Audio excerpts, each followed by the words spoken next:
అందరికీ నమస్కారం. ఈరోజు మనం చెప్పుకోబోయే కథ తోడి కోడళ్ళు. కథలోకి వెళ్ళబోయే ముందు మీరు కనుక మన ఛానల్ని ఫస్ట్ టైం చూస్తున్నట్లయితే తప్పకుండా మన ఛానల్ని లైక్ చేయండి, షేర్ చేయండి, సబ్స్క్రైబ్ చేయండి, బెల్ ఐకాన్ క్లిక్ చేసి ఆల్ అనే బటన్ని ప్రెస్ చేయడం మర్చిపోకండి. ఛానల్ని విజిట్ చేసిన ప్రతి ఒక్కళ్ళు తప్పకుండా మన ఛానల్ని సబ్స్క్రైబ్ చేసుకుని ఒక మంచి కమెంట్ పెట్టి లైక్ చేసుకోవడం మర్చిపోకండి. ఛానల్ని ఎంకరేజ్ చేసి సపోర్ట్ చేస్తారని మనస్ఫూర్తిగా ఆశిస్తూ ఈ కథ చాలా బాగుంటుంది. కథని ఎక్కడ స్కిప్ చేయకుండా వినండి. మరి కథలోకి వెళ్ళిపోదామా? రమణారావు చాలా మంచివాడు, ఉత్తమ గుణాలు కలిగినటువంటి వ్యక్తి. ఆయనకి జీవితంలో ఉన్న 24 గంటలు కూడా చిన్నప్పటి నుంచే ఆయన తల్లిదండ్రులకి పుట్టిన ఒకే ఒక కొడుకైనా ఆయనకి న్యాయం, ధర్మం, కులం, గోత్రం, పరువు, ప్రతిష్ట, మంచితనం అనే వాటిని వాళ్ళ అమ్మా నాన్నలు ఆయన రక్తంలో ఉగ్గుపాలతో పోసి మరీ నేర్పించారు. మనిషికి సంస్కారం చాలా ఎక్కువ. ఆయన చిన్నప్పటి నుంచి కూడా భగవంతుడంటే భక్తి, పెద్దలంటే గౌరవం, పిన్నలంటే ప్రేమ, తనకన్నా తక్కువ వాళ్ళంటే అభిమానాన్ని చూపిస్తూ చుట్టుపక్కల వాళ్ళకి విలువిచ్చి గౌరవం ఇస్తూ గట్టిగా నోరెత్తి ఎవరిని కూడా తోలనాడే ఆయన చులకని చేసి మాట్లాడే మనిషి కాదు. అలాగే ఆయనకి ధర్మం, న్యాయం, నీతి, నిజాయితీ అన్నీ తెలుసు. పుట్టాడే కానీ ఆ పుట్టిన ఒక్క కొడుకు ఉత్తముడు కావాలనే ఉద్దేశంతో అమ్మా నాన్నలు వాళ్ళకి స్థిరచరాస్తులు బాగానే ఉన్నాయి కాబట్టి ఆయన పుట్టడం లేట్ అయ్యేసరికి అప్పటి వరకు కూడా ఆయన తండ్రిది వ్యవసాయదారీ కుటుంబమైన వచ్చిన రూపాయి రేపు పిల్లలు పుడితే ఉంటాయని ఒక దగ్గర దాచి ఉంచారే తప్ప వాళ్ళు వ్యసనాలు, చెడు అలవాట్లు కలిగిన వాళ్ళు కాదు. ఇక వాళ్ళకి దైవం లేదంటే కనుక వాళ్ళకి నలుగురికి మంచి చేయటం, నలుగురు లేదన్న వాళ్ళకి అంత ముద్ద పెట్టడం, ఉన్నదానిలోనే నలుగురికి సాయం చేసే తత్వం రమణారావు అమ్మా నాన్నలదే. ఆయనకి చిన్నప్పటి నుంచి అవే గుణగణాలు నేర్పిస్తూ పెంచుకొచ్చారు ఆ తల్లిదండ్రులు. ఆయన చాలా మంచివాడు. స్త్రీలని సొంత అక్కా చెల్లెళ్ళలా చూడాలనే తనకంటూ జీవితంలో భగవంతుడు పంపించిన అమ్మాయినే అది భార్యని పెళ్ళైనాక తప్పుడు దృష్టితో, తప్పు ఉద్దేశంతో ఆడవాళ్ళని చూడకూడదనే ఆయనకి విలువల్ని నేర్పిస్తూ పెంచి చిన్న వయసులోనే రామాయణం, భగవద్గీత, భాగవతం ఇలా గ్రంథాలన్నీ అవపోసన పట్టే చాణక్య నీతుల దగ్గర నుంచి చెప్పి పెంచుకొచ్చారు కొడుకునే. ఉన్న ఒక్క కొడుకునే 10 ఎకరాల పొలం ఉంది వాళ్ళకి. ఆ పొలం ఏటో రమణారావు తండ్రి సాగు చేస్తూ, నాయనా నువ్వు చదువుకో, చదువు మనిషికి జ్ఞానాన్ని ఇస్తుంది, విలువని పెంచుద్ది సంఘంలో అని కొడుకుని చదివించారు. అలా ఆయన మంచి మార్కులతో చదువుకుంటూ డిగ్రీ పాస్ అయ్యాడు. ఆ రోజుల్లోనే ఆయన డిగ్రీలో మంచి మార్కులతో పాస్ అయ్యేసరికి చుట్టుపక్కల వాళ్ళంతా మీకే మీ అబ్బాయి డిగ్రీ చదువుకున్నాడని, ఆ ఊళ్ళో చదువుకున్న చాలా తక్కువ మంది, ఒక 40-50 మంది కుర్రాళ్ళల్లో రమణారావు కూడా ఒకడు. ఆ ఊళ్ళో పెద్దగా అంత చదివినోళ్ళు కూడా 10th మించి అబ్బాయిల్లో కూడా లేరు. తల్లి తండ్రి ఆనందపడ్డారు. ఆ తర్వాత రమణారావు గవర్నమెంట్ ఉద్యోగానికి రాసిన వాళ్ళ క్యాస్ట్ అంత తొందరగా గవర్నమెంట్ ఉద్యోగాలు వచ్చేటటువంటి క్యాస్ట్ కాదు. ఎందుకు టైం వేస్ట్ చేయటం అనే దాంతో ఆయన ప్రైవేటు ఉద్యోగానికి అప్లై చేసుకున్న ఆయన మంచితనానికి, ఆయనకు వచ్చిన మెరిట్కి ఆయనకి ఒక పెద్ద ప్రైవేట్ కంపెనీలో మంచి ఉద్యోగం వచ్చింది. ఆ రోజుల్లో అందరికీ వచ్చే జీతం కన్నా రమణారావు జీతం 4 వంతులు ఎక్కువే వచ్చేదే. అయితే పిల్లాడికి చదువు అయిపోయిన తర్వాత పిల్లాడికి ఉద్యోగము వచ్చింది. వాడిని ఒక ఇంటి వాడిని చేస్తే బిడ్డ కాపురం, వాడి పిల్లలు, వాడి సంసారం అనే ఒక సంసారాన్ని వాడు రూపొందించుకుంటాడు, వాడికంటూ ఒక కుటుంబాన్ని నిర్మించుకుంటాడని తల్లిదండ్రులుగా వాళ్ళ బాధ్యత ప్రకారం సంబంధం వెతుకుతున్న వాళ్ళు అక్కడే కాలు జాడే బోల్తా పడ్డారనాలా, బురదలో పడ్డారనాలా, లేదంటే గనక ఊబిలోనే కూరుకుపోయారు అనుకోవాలా? ఎవడో బుద్ధి తక్కువ వెధవ దూరపు బంధువు చెప్పాడు, వాడి పెళ్ళాం చెప్పిందనే మాటలు విని ఎంతోమంది ఆయనకి పిల్లనిస్తామని ముందుకొచ్చినా వాళ్ళ కళ్ళబొల్లి మాటలు నమ్మిన వీళ్ళు అసలు అమ్మాయికి నోట్లో నాలుక లేదనే, అమ్మాయి వంచిన తల ఎత్తదనే, అమ్మాయి వాళ్ళ కుటుంబం చాలా మంచిదనే, వాళ్ళు ఉత్తమోత్తములనే, అసలు దైవం మానుష రూపేణ అనేలాంటిది అమ్మాయనే, తెల్లారు లేస్తే అసలు పూజ పునస్కారం ఇల్లు వాకిలి తీర్చిదిద్దుకోవటం, ఇక అమ్మాయి 5వ తరగతి వరకు చదువుకుందనే, అత్తమామల్ని ఆది దంపతులుగా అనుకుంటుందనే, వాళ్ళనే దైవంగా భావించి పూజిస్తుందనే, పతియే ప్రత్యక్ష దైవము అన్నట్టు ఉంటుందనే, మహాపతివ్రతలందరిలో నుంచోబెట్టేంత గొప్ప స్థానవంతురాలని చెప్పేపాటికి పాపం వీళ్ళు డైరెక్ట్గా పెళ్లి చూపులకు వెళ్ళిపోయారు. అప్పటికే బాగా ఆ కాబోయే పెళ్లి కూతురికి ఈ సంబంధం గురించి చెప్పిన వాళ్ళు డీపెస్ట్ చుట్టాలు. దాంతో ఇలా రమణారావు ఒక్కడే కొడుకనే, ఆడపిల్లలు మగపిల్లలు లేరని, వాళ్ళ అమ్మా నాన్నలకి నడి వయసులో పుట్టాడనే, వాళ్ళు పైలోకానికి పోవటానికి సిద్ధంగా ఉన్నారని, ఆస్తిపాస్తులు మెండుగా ఉన్నాయని, చదువుకున్నాడు అందగాడు, ఏ చెడు అలవాట్లు లేవు, పరాయి ఆడదాని వైపు కన్నెత్తి చూడ్డు, పట్టణంలో ప్రైవేట్ ఉద్యోగం అయినా రాబడొచ్చే ఉద్యోగం. దాంతో ఇక మీరు ఇంత ఇవ్వండి అని కూడా వాళ్ళు అడిగేవాళ్ళు కాదు, ఆలోచించుకోండి అని ముందే ప్రిపేర్ చేసి ఉంచారు పెళ్లి కూతురు వాళ్ళ ఫ్యామిలీనే. రమణారావు వాళ్ళు పెళ్లి చూపులకు వెళ్ళేపాటికి ఆల్రెడీ నటించడానికి సిద్ధంగా ఉన్న వాళ్ళు ఎంత లెక్కన నటించగలరో అంత లెక్కన నటిస్తారు కదా. అసలే ఒక సామెత కూడా ఉంది, 100 అబద్ధాలాడైనా ఒక పెళ్లి చేయమనే. జస్ట్ ఆ 100కు ఇంకో 900 తగిలిచ్చి ఆడారంతే వాళ్ళ అబద్ధాలు. అయితే రమణారావుకి పెళ్లి చూపుల్లో జాంబవతి నచ్చిందా నచ్చలేదా అనే దానికన్నా ఆయన తల్లిదండ్రులు ఆ పక్కన చుట్టాలది చెప్పిన మాటలు ఎక్కువగా విని, అమ్మాయి మాకు నచ్చిందో నచ్చింది, నచ్చిందో నచ్చింది అనే, మా అబ్బాయి మేము ఎంత చెప్తే అంతే, మా మాట కాదండో, మా అబ్బాయి పెద్దలకి విలువిచ్చే మనిషి అని ఆయన్ని నొక్కేసి కూర్చోబెట్టేశారు. అంతా దాంట్లో ఆయన తెగించి మాట్లాడింది ఒకటే, నేను ఒకసారి తనతో మాట్లాడాలి.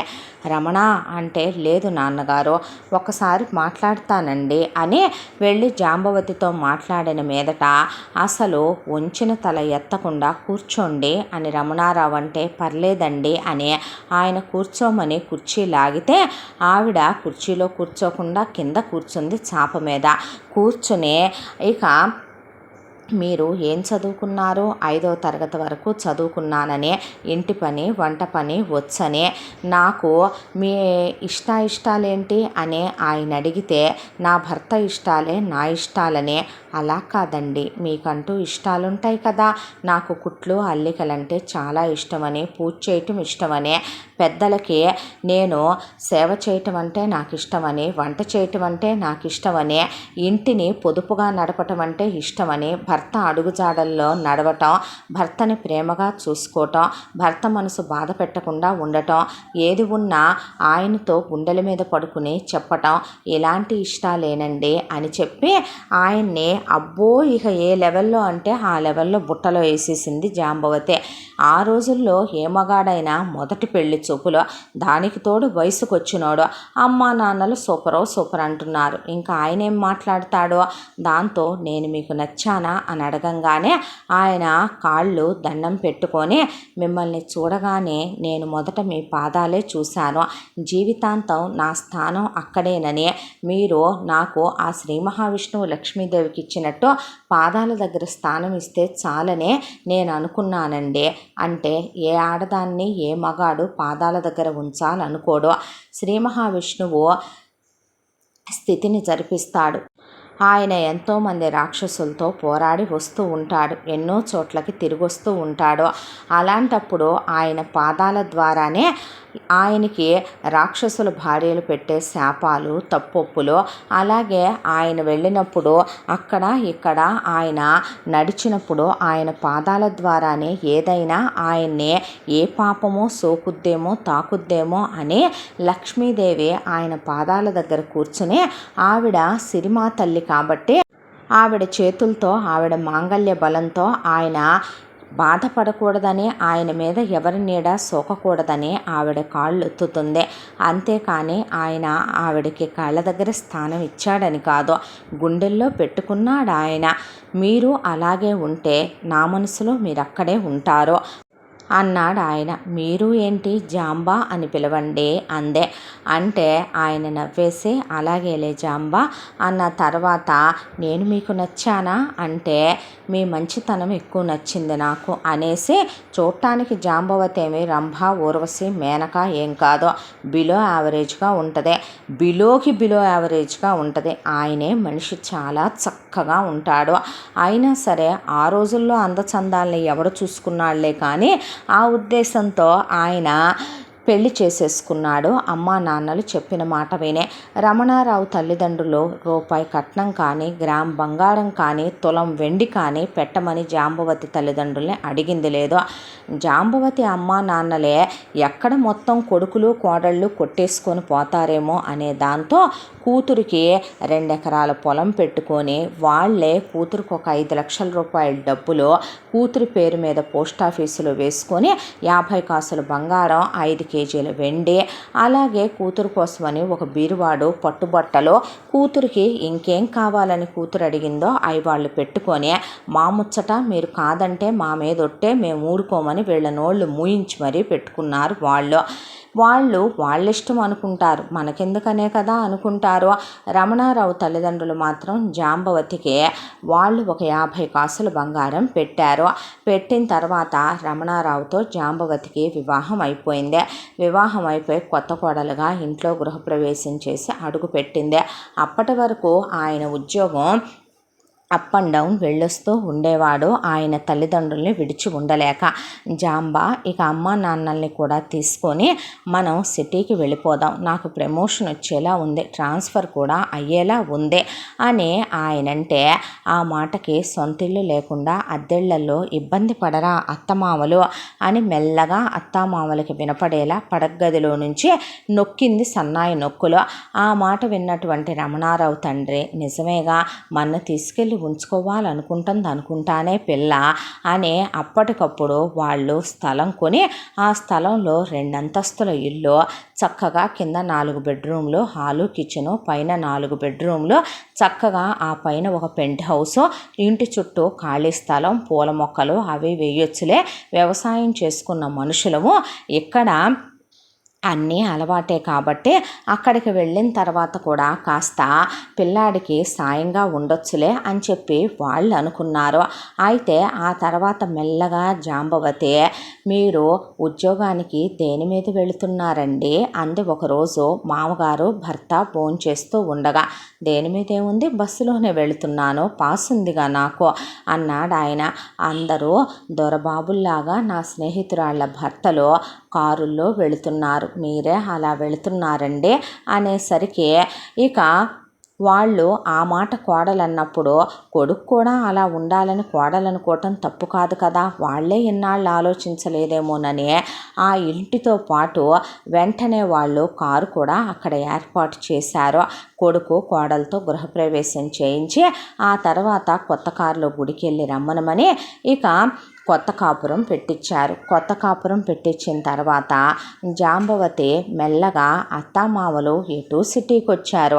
సిటీకి వచ్చి ఇప్పుడు తమతోనే ఉంటున్నారు కాబట్టి మెల్లగా ఒక్కొక్కటి తన అస్త్రాలు సంధించడం మొదలుపెట్టింది. వాళ్ళ దగ్గర ఎంతో ప్రేమగా ఉంటున్నట్టు నటించి వాళ్ళతో అసలు ఎంతో అభిమానాన్ని ఒలకబోస్తూ వాళ్ళతో ఉన్న ఆస్తంతా కూడా తల్లిదండ్రులు ఉండగానే పిల్లల పేర్ల మీద పెట్టుకోవాలేమోనండి అనేపాటికి, ఏమైందమ్మా అంది అత్తగారు. ఏమీ లేదత్తయ్య, మా దూరపు బంధువులు వాళ్ళకి ఒక్కడే కొడుకు, ఎక్కడికి పోద్దలే ఆస్తి అనుకోనే వాళ్ళు పెట్టలేదా, ఆ తర్వాత దాయాదులతో గొడవలై కోర్టు కేసులు అయిపోయినాయి అంట పాపం అనేపాటికి, చదువు జ్ఞానం లేని మనుషులు, తెలివితేటలు లేని మనుషులు ఉన్న పళంగా భయం పట్టుకొని వాళ్ళు ఉన్న 10 ఎకరాల పొలం అలాగే 2 సైట్లు, 25 లక్షల రూపాయల క్యాషు, పల్లెటూరులో వాళ్లకున్న పెద్ద మండువాలోగిలి ఇల్లు, దాంతోపాటు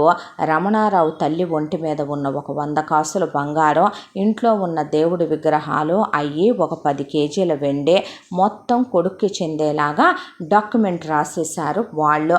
ఇక అది తిరుపు మరుపు లేకుండా మొత్తం ఆయన పేరు మీదే ఉండేలా రాశారు.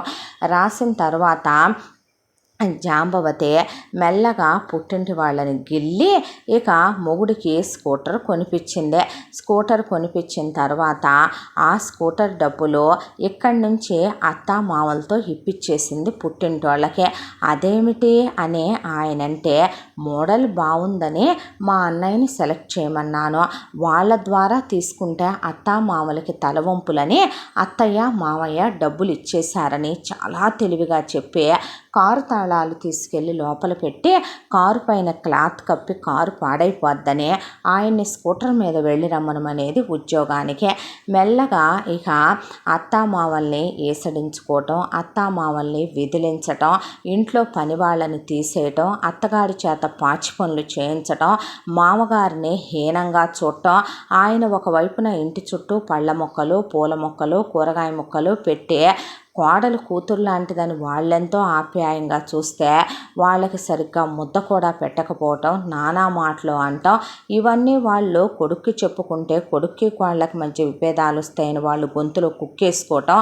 ఇక ఆ తర్వాత అలా కొన్ని రోజులు గడిచిపోయిన తర్వాత ఇహ వాళ్ళకే మనుషులు శుష్కించిపోతున్నారు రోజు రోజుకే. ఒక రోజున చుట్టాలావిడ వచ్చి ఇదంతా గమనించి రమణారావుకి చెప్పింది.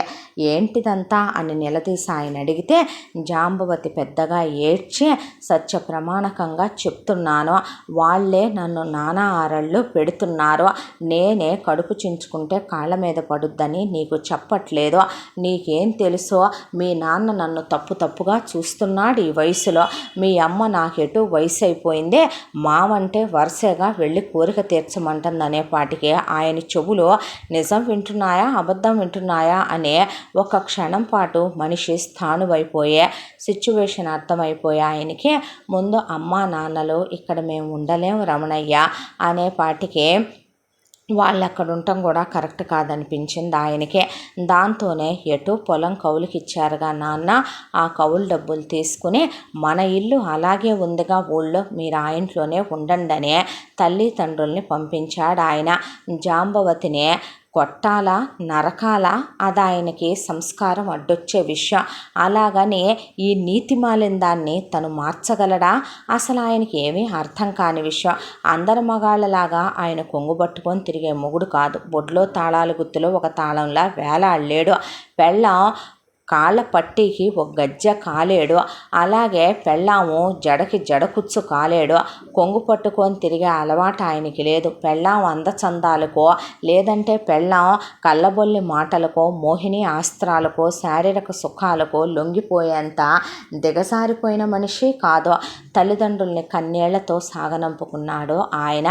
ఆ తరువాత ఆయన దిగులు కాదు, ఆయనే వెళ్ళి అమ్మా నాన్నల్ని నెలకి 4 సార్లు చూసుకొచ్చుకునేవాడు. ఆదివారాలు పెళ్ళాంతో వాగిన కుక్కతో వాగిన ఒకటేనని ఆయన మాట్లాడేవాడు కాదు. అంతా దాంట్లో పెళ్ళాంతో ఆయనకి పెద్దగా ఫిజికల్ టచింగ్స్ కూడా చాలా తక్కువ. ఏ మగాడికైనా భార్య ప్రేమని పంచేదైతే ఆమెతో ప్రతిరోజు ఆయన సాంగత్యాన్ని కోరుకుంటాడు అంటే అది అబద్ధం కాదు. కానీ జాంబవతి విషయంలో అలాంటివి ఉండవు. ఆ విషయంలో కూడా తందే పై చేయి కావాలని ఆయన ఎలా ఉండాలో, తను ఎలా సుఖపెట్టాలో, ఎంతసేపు ఉండాలో డిసైడ్ చేసినట్టు మాట్లాడే, నువ్వేంటి అలా ఉన్నావు, ఎదురింటి ఆవిడ మొగుడు కండలు చూసావా, పక్కింటి ఆవిడ మొగుడు అసలు నడుస్తుంటే మనిషి హైటు వెయిట్ చూసావా, వాళ్ళ బుర్రమీసాలు చూసావా అనేపాటికి ఆయనకి చిరాకు వచ్చే ఆ పడగదిలో కూడా అడుతిరిగి పడుకోవటమే ఎక్కువ రోజులు. రచ్చ చేసి ఎలాగోలా కింద మీద పడి జాంబవతి గర్భవతి అయ్యిందే. ఎట్టి పరిస్థితుల్లో కూతుర్నే కనాలని అబ్బో చెప్పకూడదులే కానీ అడ్డమైన కొసర్లు తాగిందే. అయితే పైనొకడు ఉంటాడుగా ఈశ్వరుడు అనేవాడు, మొదటి కాన్పులో కొడుకే పుట్టాడు. కొడుకు పేరు వంశీ అని పెట్టారు. ఆ తర్వాత కాన్పులో మళ్ళీ కూతుర్ని కనాలని వెంటనే అసలు ఇమీడియట్గా కడుపు తెచ్చుకుందే. మళ్ళీ కొడుకే పుట్టాడు. కృష్ణ అని పేరు పెట్టుకున్నాడు రమణారావు. ఆ తర్వాత ఇక చాలా ఆపరేషన్ చేయించేసుకోమని ఆయనంటే పుట్టింటి వాళ్ళతో అబద్ధం చెప్పించి చేయించుకున్నానని ఆయన పాపం నిజమే నన్ను నమ్మాడు. నమ్మేసరికి ఈసారి మళ్ళీ కడుపు తెచ్చుకొని ఎట్టకేలకి తను అనుకున్న ప్రకారం కూతుర్ని భూమి మీద దించిందే. కూతురు పేరు సుప్రజ అని పెట్టుకుంది. ఇంకా ఒక 10 మంది కూతుళ్ళని కందామని నాకు కోరిక అనేసరికి ఆయన ఆఫీస్కి వెళ్ళిన వాడు అట్నుంచి హాస్పిటల్కి వెళ్ళి ఆపరేషన్ చేయించుకొని తల్లిదండ్రుల దగ్గరికి వెళ్ళి అక్కడ ఒక 10 రోజుల పాటు రెస్ట్ తీసుకొని తిరిగి వచ్చేపాటికి రచ్చ చేసింది ఆయన్నే. చేస్తే కుక్క మురిగిందనుకోవటం ఆయనకు అలవాటే కాబట్టి ఆయన పట్టించుకోవటం మానేశాడు. ఎంత దాంట్లో ఇక రమణారావు తల్లి తండ్రి ఇద్దరు పుణ్య దంపతులు, పుణ్యాత్ములు. పక్క మంచం వేసుకొని పడుకున్న వాళ్ళు. రాత్రి కూడా ఆయన ఫోన్ చేస్తే మాట్లాడిన వాళ్ళు తెల్లారేపాటికి లేవలేదు. నిద్రలోనే శివ సాన్నిధ్యాన్ని చేరుకున్నారు. అయితే ఆయన తల్లిదండ్రులకు అంత్యక్రియలు చేయాలి కాబట్టి ఆయన అక్కడికి వెళితే ఒకవైపున వాళ్ళకి చితి పేర్చి వాళ్ళని రుద్రభూమికి తీసుకువెళ్ళి అక్కడ అంతిమ సంస్కారాలు జరిపిస్తూ ఆయన తల్లిదండ్రులకి దిగులుతో, బాధతో, దుఃఖంతో తలకొడివి పెట్టుకున్నాడు. చితి మండిపోతోంది. అక్కడికి జాంబవతి 3 పిల్లల్ని తీసుకొని వెళ్ళిందే. వెళ్ళి కూతుర్ని భయపడుద్దని అల్లంత దూరాన ఉన్న వాళ్ళ అమ్మా నాన్నలకి ఇచ్చి కొడుకులిద్దరిని చేత పట్టుకొని వెళ్ళి, నువ్వు నీ పేరు మీద ఉన్న ఆస్తి మొత్తం నా పేరు మీద పెట్టకపోతే ఈ నా కొడుకులు ఉన్నారు కదా, నీ కొడుకులు, ఈ 2 కొడుకుల్ని మీ అమ్మ బాబులతో పాటు చితిలో ఇసిరేస్తా. లేదు నువ్వు కాదు కూడదు నా పేరు మీద ఆస్తి పెట్టలేదనుకో వీళ్ళని నలిపేస్తా, చేతులు కాళ్ళు విరిచేస్తా, వీళ్ళ మెడలు వెనక్కి తిప్పేస్తా అనే పాటికి ఒక్క క్షణం పాటు ఆయనకి పెళ్ళాం బ్రహ్మరాక్షసిలా కనిపించింది. చుట్టుపక్కల ఉన్నవాళ్ళు ఎవరి పేరు మీద ఉంటే ఏముందలే రమణయ్య, పోనీ 3 కన్నాక నిన్ను వదిలి ఎక్కడికి వెళ్ళొద్దే, రేపు పిల్లల 3కి సమానంగా రాక ఎక్కడికి పోద్దే, అది కాదు బాబాయ్, అది కాదు పిన్ని ఆయన అంటున్నా ఆడవాళ్ళు మగవాళ్ళందరూ కలిసి సంసారం తెగదెంపులు చేసుకోమని ఏ పెద్దోళ్ళు చెప్తారో. దాంతో ఆస్తి జాంబవతి పేరు మీద రాయించారు. ఆ తర్వాత ఇక ఏమంట ఆ రోజు అలా మాట్లాడిందో, ఏమంట కూతురు పుట్టడం అయిపోయిందో, ఆయన తల్లిదండ్రులు అలా కుక్క చావు అనాథల్లా చావటానికి జాంబవతి కారణమైందో, పిల్లలిద్దరినే తన కొడుకులనే వాళ్ళ చేతులు కాళ్ళు విరిచి పట్టుకొని 2 కాళ్ళు ఎత్తి 2 పిల్లల్ని చితిలో విసిరేయటానికి పట్టుకుందో, పిల్లల్ని చావు బాధేసి వాతలు పెట్టి మరీ అక్కడికి జుట్టు పట్టుకొని లాక్కొచ్చే కాళ్ళతో తంతు పిల్లల్ని బురదలో దొర్లించుకుంటూ తీసుకొచ్చిందో, ఆయనకు అసహ్యం వేసి జాంబవతిని తాకటం మానేశాడు.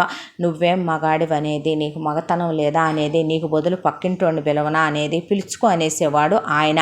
ఎదురింటోడిని పిలవనా, లేకపోతే ఎవడి దగ్గరికి వెళ్ళమంటావు నన్ను, నీ ఇష్టం వచ్చిన వాడి దగ్గరికి వెళ్ళవే, మీ ఫ్యామిలీకి అలవాటేమో అనేసి వెళ్ళిపోయేవాడు ఆయన కూడా. భర్తని ప్రేమ అనే ఒక దాంతో ఆకట్టుకుంటే దాన్ని ఆడదే, ఆ ఆడదానిలో ఉండేది సంసార పక్షత అంటారు. నీలాంటి వాటిని ఆడవాళ్ళు అంటే ఆడజాతి సిగ్గుతో తలదించుకుంటుందని వెళ్ళిపోయేవాడు ఆయన. అసలు ఆయన వాదనలు పెట్టుకోవటం ఉండదు. ఆయనకి ఆ రోజుల్లో 25,000 జీతం వచ్చేది. ఆ 25,000 జీతం చాలా పెద్ద అమౌంట్ అప్పట్లో. ఆ 25,000 రూపాయల జీతంలో ఆయన ఖర్చులు కానీ ఒక 5,000 పక్కన పెట్టుకొని 20,000 జీతం తీసుకొచ్చి అలా దేవుడి దగ్గర పెట్టేసేవాడు. ఆయన జీతం ఇవ్వాలి, ఇవ్వకపోతే జాంబవతి రచ్చ చేసి పెట్టుద్ది. దానికి తోడు తన పుట్టింటి స్త్రీధనం మీద కౌళ్ళైతేనేమే, స్థలాలు లీజుకిచ్చిన డబ్బులైతేనేమే, పొలాల మీద వచ్చేటటువంటి కౌళ్ళైతేనేమే, ఒకవైపున అక్కడ అత్తామామలు పెట్టినటువంటి ఇల్లు అమ్మేసి ఆ డబ్బులు బ్యాంకులో వేస్తే దాని మీద వచ్చే వడ్డీ అయితేనేమే, తనకి పోస్ట్ ఆఫీసులో తన అమ్మా నాన్నలు వేసినటువంటి 5 లక్షల మీద వచ్చే వడ్డీలు అయితేనేమే, ఇప్పుడు ఉండే ఇంట్లో కింద పోర్షన్ వరకు వీళ్ళుండి పైన 2 పోర్షన్లు చేయించి అద్దెలకి ఇచ్చిందే, అవైతేనేమే డబ్బులు గీసి చాలా జాగ్రత్తగా వాడి మిగతా మొత్తం సేవింగ్స్లో పెట్టుకునేది జాంబవతే. పనివాళ్ళు ఉంటారు, ఆ పని వాళ్ళతోనే పనులు చేయించేదే. తన ఒళ్ళేమీ అస్సలు అరగనివ్వదు జాంబవతి. ఇంత దాంట్లో కూడా జాంబవతికి కూతురంటే పంచప్రాణాలు అనకూడదేమో. కూతురంటే అసలు బాడీలో ఉన్న 6 చక్రాల్లో కూతురే కూర్చున్నంత ప్రాణం కూతురంటే. కొడుకుల మీద అసలు చిన్నప్పటి నుంచి ఉండదు. ఆయనకి కొడుకులకి ఒకటే టిఫిను, ఒకటే మీలు. రోజు నీళ్లల్లో ఇంత రవ్వ పోసి ఉప్మా తిప్పేయటం, అదే కొడుకులకి ఆయనకి వేసి కొట్టేయటం. ఆ తర్వాత ఇక భోజనంలో రోజు కూడా డైలీ ఏదో ఒక పచ్చడి తాలింపేయటం, కొడుకులకి ఆయనకి అదేసి కొట్టేయటం, పంపించేయటం. ఒకరోజు కూర్చుని జాంబవతి ఆలోచించుకున్న దాంట్లో ఎటు తనకన్నా రమణారావు ముందే పోతాడు. వాడికి సైనస్ ఉంది, వాడికి ట్రాన్సిల్స్ ఉన్నాయి, వాడికి అది కాక చిన్న చిన్న నెమ్ము లాంటి రోగాలున్నాయి. ఐరే పొద్దున తిరగబెట్టి వాడు పోవటమో ఖాయం, తను విధవవటమో ఖాయం, తను ముండమోయటమో ఖాయం. ఆస్తంతా తన పేరు మీదే ఉంది. తన స్త్రీధనం, తనకిచ్చిన బంగారం, అత్తపోయినప్పుడు వచ్చిన బంగారం, మిగతాదంతా జాగ్రత్త చేసి లాకర్లో పెట్టుంచింది. కొడుకుల్ని పెద్ద పెద్ద చదువులు అసలు చదివించకూడదు, కూతురికి ఏది తక్కువ కానివ్వకూడదు. రేపొద్దున కూతుర్ని కోటీశ్వరులైన ఇంటికిచ్చి చెయ్యాలంటే బోలెడంత కట్న కానుకలు ఉన్న యావదాస్తి అంతా చిల్లిగవ్వతో సహా కూతురు పేరు మీద రాస్తే రేపు కూతురు దగ్గరికి వెళ్ళి ఏసీ గదుల్లో నౌకర్లు చాకర్లు కాళ్ళు చేతులు ఒత్తుతుంటే హాయిగా ఉండొచ్చు. వీడి దగ్గర నేనేమైనా అలాంటి సుఖాలు అనుభవిస్తున్నానా ఏంటి అని ఇక ఈదవల సంగతి ఏముందే. ఎలాగోలాగా ఏ కుక్క బతుకో వీళ్ళే బతుకుతారులే, ఏ కూలో నాలో చేసుకోనని ఆ రోజున ఫిక్స్ అయిపోయింది తన మనసులో ఆ మాట. ముందు ముఖ్యంగా ఆయన పోయి తను విడో అవుతానని, ఎప్పుడెప్పుడు అవుదామా విడో, ఎటు వీడు ఒంటి మీద చెయ్యేసేది లేదు, ముట్టుకునేది లేదు, కంచానికి మొగుడే తప్ప వీడు మంచానికి మొగుడు కాదని ఆయన్ని రోజు 1,00,000 సార్లు తిట్టేది. ఆయన పట్టించుకునేవాడు కాదు. అంతా దాంట్లో కొడుకులిద్దరూ కూడా ముందు గవర్నమెంట్ స్కూల్లో వేసింది. ఆయన దవడ పగిలిపోద్దని చెప్పి తీసుకొచ్చి పిల్లల్ని సందు చివర ఉన్నటువంటి ఒక కాన్వెంట్లో వేశాడు. అందులో నుంచి తీసుకొచ్చేసే పిల్లల్ని ఒక 4 సందుల అవతల ఉన్న నెలకి చెరో 150 కట్టే కాన్వెంట్లో విసిరేసి వచ్చింది. అక్కడ ఎంతోటి చదువులు చెప్తారో, ఎంతోటి బీఈడీ టీచర్లు ఉంటారు అక్కడ. పిల్లలు అలాగే చదువుకుంటూ ఉండేవాళ్ళు. పై ఎత్తున పాపం ఆయన పిల్లల్ని కూర్చోబెట్టి చదువు చెప్పుకుంటూ ఉండేవాడు. అయితే కొడుకుల్ని చిన్నప్పటి నుంచి తొడపాశాలు పెట్టి, వాతలు పెట్టి, కరెంటు వైర్లతో కొట్టి షాకులు ఇస్తానని అప్పుడప్పుడు ఇచ్చేది కూడా. ఫ్లెగ్గుల్లో ఏళ్ళు పెట్టించే పిల్లల్ని కాలే నూనెలో ఏళ్ళు ముంచి వాళ్ళయ్యే మంట పుడుతుందా అనే వాళ్ళని కావాలనే అది పెట్టి ఇది పెట్టి గుచ్చి బెదిరించి వాళ్ళనే నోరెత్తకూడదని, తనకు ఎదురు చెప్పకూడదనే భయభక్తులతో భయభ్రాంతులుగా పెంచుకొచ్చింది పిల్లల్ని.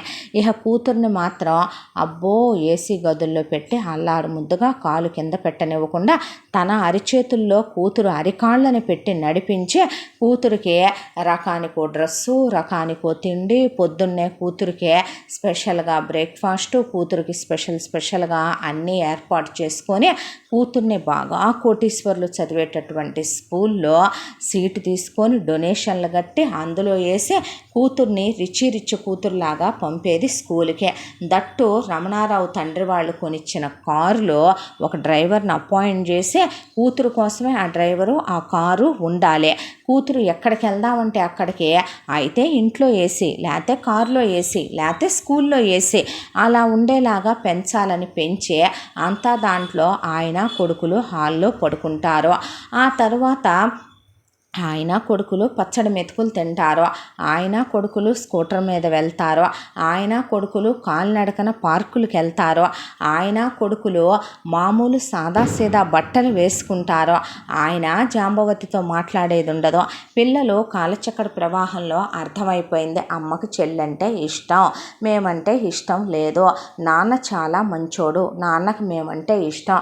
నాన్న అమ్మకి ఎదురు చెప్పకపోవటానికి నాన్న చవటో వాజమ్మో ఆడంగి చెందవో కాదో. అమ్మ అనేటటువంటి ఒక అసభ్యకరమైనటువంటి జీవిని అచ్చుపోసి వదిలేశాడు నాన్న. ఆవిడ నోట్లో నోరు పెట్టనకూడదు, ఆవిడతో మనం అనవసరంగా వాదించే తన్నులు తినకూడదని పిల్లలు ఆయనతో సైలెంట్గా ఆయన ఎంత చెప్తే అంతా వింటూ ఆయన ఏ బట్టలు కొనిస్తే అవి వేసుకుంటూ అలా పెరుక్కుంటూ వచ్చారు. ధూమ్ధామ్గా కూతురు కోణీల ఫంక్షన్ చేసిందే, పెద్ద మనిషి ఫంక్షన్ చేసింది. ఆయన నోరెత్తటానికి వీల్లేదు. పిల్లలకి ధోతులు చేద్దామంటే ఏమీ అక్కర్లేదు, ఎక్కడి నుంచి తెచ్చి చేస్తాం డబ్బులు అనేది. పోయిన ఆయన తల్లిదండ్రులకు ఆబ్దీకం పెట్టుకుందామంటే కనీసం 10 మందికి భోజనం పెడదాం అన్నా కూడా సచ్చినోళ్ళు తిరిగొస్తారా? నువ్వు ఇవన్నీ చేస్తే కాకులు తినే పిండాలేమన్నా నీ అమ్మా బాబు వచ్చి తింటున్నారా? ఎవరో అడుక్కునే వాళ్ళకి నువ్వు అన్నదానాలు చేస్తే నీ అమ్మా బాబుకి ఏమన్నా ఆత్మశాంతి కలగటానికి ఇంకా వాళ్ళు అక్కడే నోరు తెరుచుకొని కూర్చొని పిశాచాల్లాగా ఏలాడుతున్నారా అని ఆయన ఏది పడితే అది మాట్లాడేది. పాపం అంతా దాంట్లో కూడా ఆయనకి పెద్దగా పెరిగే జీతం ఏమీ కాదు, పెరగాల్సిన జీతం ఏదో పెరిగి అది ఆయనది అక్కడే ఆగిపోయిందే. అయితే ఆయనకి సంవత్సరానికి ఇంతని హైక్ పడేదే. ఆ హైక్లో నుంచే ఆయన మగపిల్లలిద్దరికీ ఫీజులు కట్టుకునేవాడు. దాంతోపాటు మగపిల్లలకి యూనిఫాములు, బుక్స్, వాళ్ళు డైలీ వేసుకునే నైట్ డ్రెస్సులు, పిల్లల కోసం బట్టలు, అమ్మా నాన్నలకు ఆబ్దికాలు, ఆయనకు బట్టలు, దాంతోపాటు పిల్లల కోసం ఏదైనా మగపిల్లలకి కొనివ్వాలన్నా 4 రూపాయలు ఉంటాయని పాపం 5,000 10,000 ఆయన అకౌంట్లో ఉంచుకునేవాడు. అంతకు మించి ఆయన దగ్గర పెద్ద రూపాయి కూడా మెసిలేదు కాదు.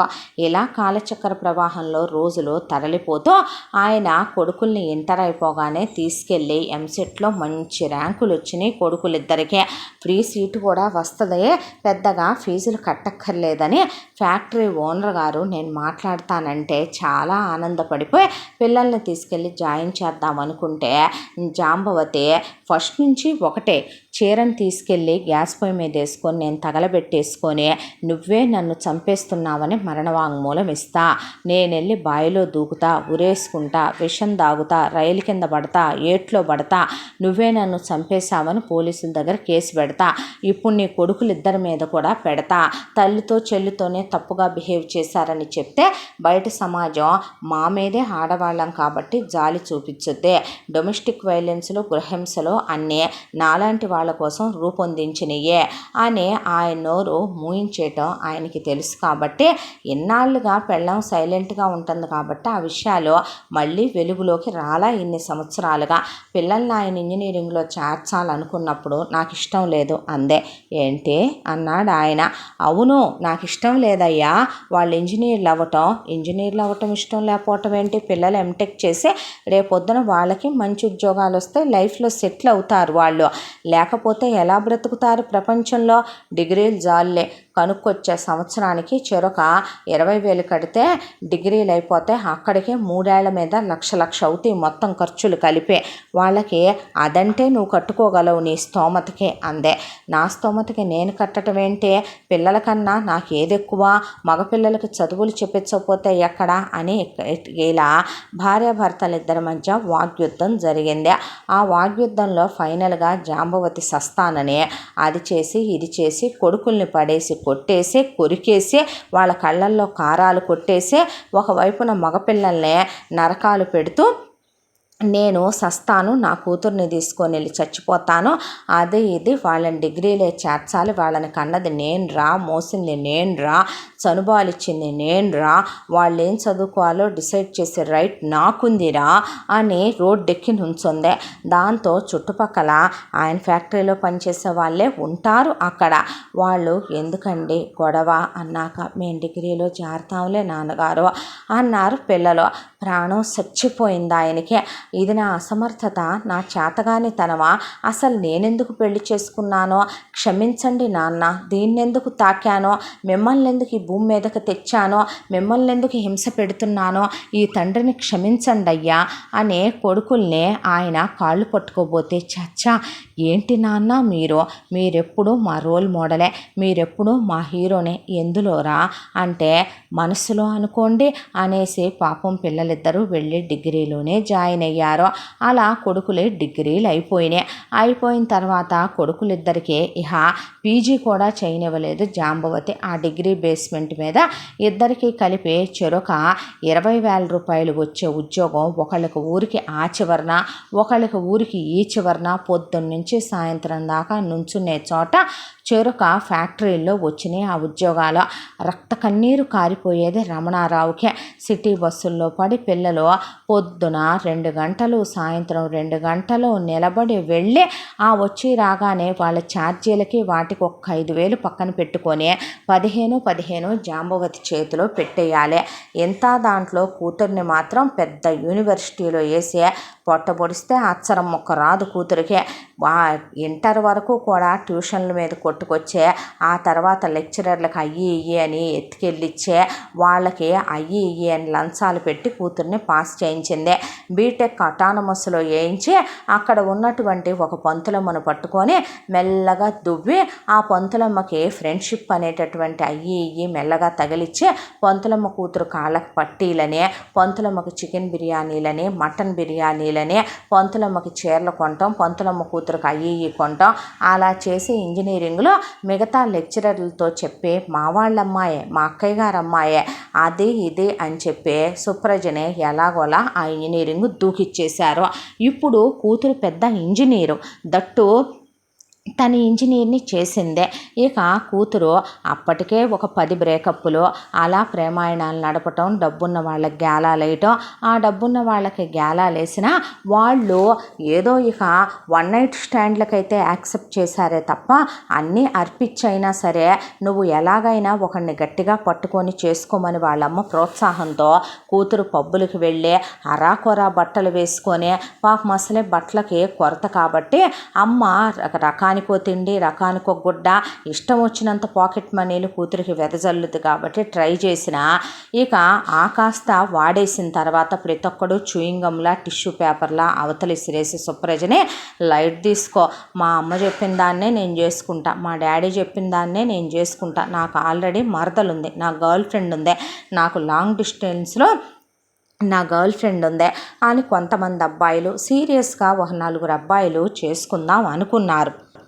అయితే వాళ్ళ దాకా వచ్చేసరికి మాత్రం సుప్రజ క్యారెక్టర్ తెలిసి వాళ్ళని ఇంటికి తీసుకొచ్చి జాంబవతి వాళ్ళని ఎగ్జామిన్ చేసి మీ అమ్మకి ఎంత ఉంది, మీ బాబుకి ఎంత ఉంది, నువ్వు మీ అమ్మ నాన్న దగ్గర నుంచి వేరే ఉండాలి, వేరు కాపురం పెట్టాలి, నీ అమ్మ నాన్న మొహం చుట్టానికి వీల్లేదు, ఫారిన్ వెళ్ళిపోవాలి, ఆస్తులు నీ వాటా నువ్వు పంచించుకొని రావాలి, మా అమ్మాయి కోసం నువ్వు మా అమ్మాయి అడుగులకి మడుగులు ఎత్తాలి, అది ఇది అని అనేపాటికి వాళ్ళు జాంబవతిని కొడితే బాగోదని సుప్రజ దవడ బగల కొట్టేసి వెళ్ళిపోయారు. వాళ్ళు కొడుకులకి పెళ్ళిళ్ళు చేయకూడదు, కొడుకుల సంపాదన మీద తను ఇంకా కొంతకాలం పాటు నెక్స్ట్ ఏంటనేది ఆలోచించుకోవాలి, కూతురికి పెళ్లి చేసేయాలి, కూతురికి పెళ్లి చేసి ముందు కూతురు బాధ్యతలన్నీ కంప్లీట్ చేయాలి, లేదంటే డబ్బుల విషయంలో లెక్కలు చెప్పాలి, ఆస్తుల విషయంలో లెక్కలు చెప్పాలి, నగల విషయంలో లెక్కలు చెప్పాలి, కూతుర్ని కోటాను కోటీశ్వర్లైన కలిగినింట్లో చేస్తేనే నేను అనుకున్న ప్లాన్ ప్రకారం వీడున్నన్నాళ్ళు వీడి జీతం కొడుకుల జీతం నేను వాడుకుంటూ వాళ్ళకెటు నేను పెళ్ళిళ్ళు చేయను,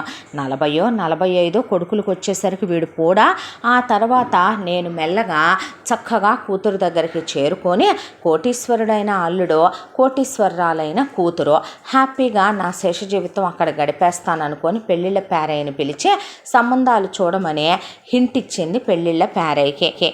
పెళ్ళం ఏ క్వాలిటీస్తో సంబంధం వెతకమందో, అసలు ఏమివ్వాలనుకుందో రమణారావుకు ఆ విషయాలేమీ తెలియవు.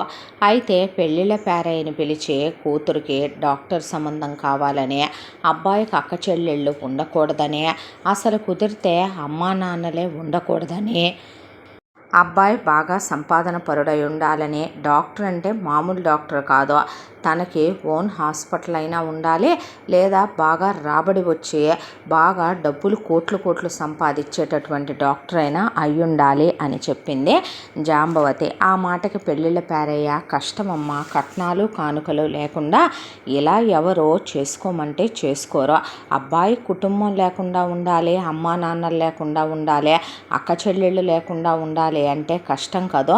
అక్కా చెల్లెళ్ళు అసలు ఉండటానికి వీలు లేదయ్యా. ఉంటే నేను ఒప్పుకోను. అమ్మా నాన్నల్లో ఎవరో ఒకళ్ళు పోవాలి, లేదా ఉన్న వాళ్ళతో వాడికి అటాచ్మెంట్లు ఉండకూడదు. మగపిల్లలు ఉన్న సంబంధం అయితే ఇహ తప్పదు కాబట్టి ఒప్పుకోక తప్పట్లేదు. కానీ నేను అడిగిన రిక్వైర్మెంట్స్ ప్రకారం నువ్వు సంబంధం తేకపోతే నీకు సంభావన కూడా ఇవ్వను, జాగ్రత్త. కట్న కానుకలు ఇవ్వనని ఎవడ్రా చెప్పాడు నీకు? కట్న కానుకలు ఇవ్వకుండా అంత పెద్ద సంబంధం తీసుకురమ్మనమని చెప్పటానికి నేనేమైనా వెర్రి వెంగళమ్మనా, లేకపోతే పెళ్ళిళ్ళ పేరైన అనుకుంటున్నావా నన్ను అనేసరికి, అది కాదమ్మా, మూసుకొని చెప్పేది వినరా. నా కూతురికి నేను ఎంత ఇస్తానో తెలుసా? 10 ఎకరాల పొలం పెడతాను, 2 ల్యాండ్లు పెడతాను. దాంతోపాటు ఇప్పటి వరకు నా పెళ్ళైన దగ్గర నుంచి ఈ రోజు వరకు రూపాయి పోగు చేస్తూ మొత్తం కలిపి నా మొగుడికి నా అత్తమామలు ఇచ్చిన 25 లక్షల్ని, నాకు ఇచ్చిన 5 లక్షల్నే, నాకు ఇచ్చిన స్త్రీధనాన్నే నేను అమ్మి వడ్డీలకి తిప్పి కింద పెట్టి మీద పెట్టి 2 కోట్ల రూపాయలు క్యాష్ చేశా. అది ఇస్తా. అది కాకుండా 200 కాసులు బంగారం, ఒక డైమండ్ సెట్టు, 30 కేజీల వెండి, నేను ఇప్పుడు ఉండే ఇల్లు, ఆ తర్వాత ఊళ్ళో మా అత్తమామలు మా ఆయనకి పెట్టెళ్ళిన మండవాలోగిలి ఇల్లు రోడ్డు పక్కనే ఉంది. రేపొద్దున అది అపార్ట్మెంట్లు పడుతున్నాయి, అక్కడ డెవలప్మెంట్లకు అడుగుతున్నారు. ఆ ఇల్లు యావదాస్తి మొత్తం నేను పూచిక పుల్ల ఉంచుకోకుండా నా కూతురికే పెడతా. అది కాకుండా నా కూతురి కోసం అని చెప్పి ఆల్రెడీ సామాను కోసం డబ్బులు పక్కనే ఉంచాను.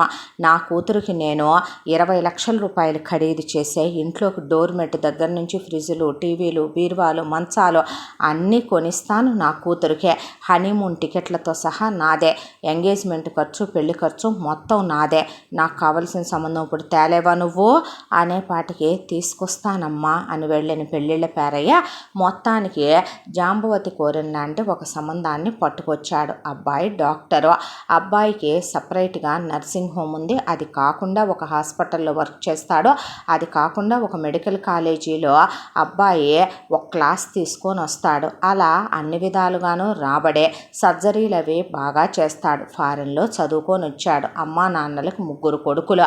అమ్మా నాన్నలు వాళ్ళు ఊళ్ళోనే ఉంటారు. వాళ్ళకి అక్కడే పొలాలు, స్థలాలు, ఆస్తిపాస్తులు, స్థిరచరాస్తులు ఉన్నాయి. వాళ్ళవి చూసుకుంటూ ఉంటారు.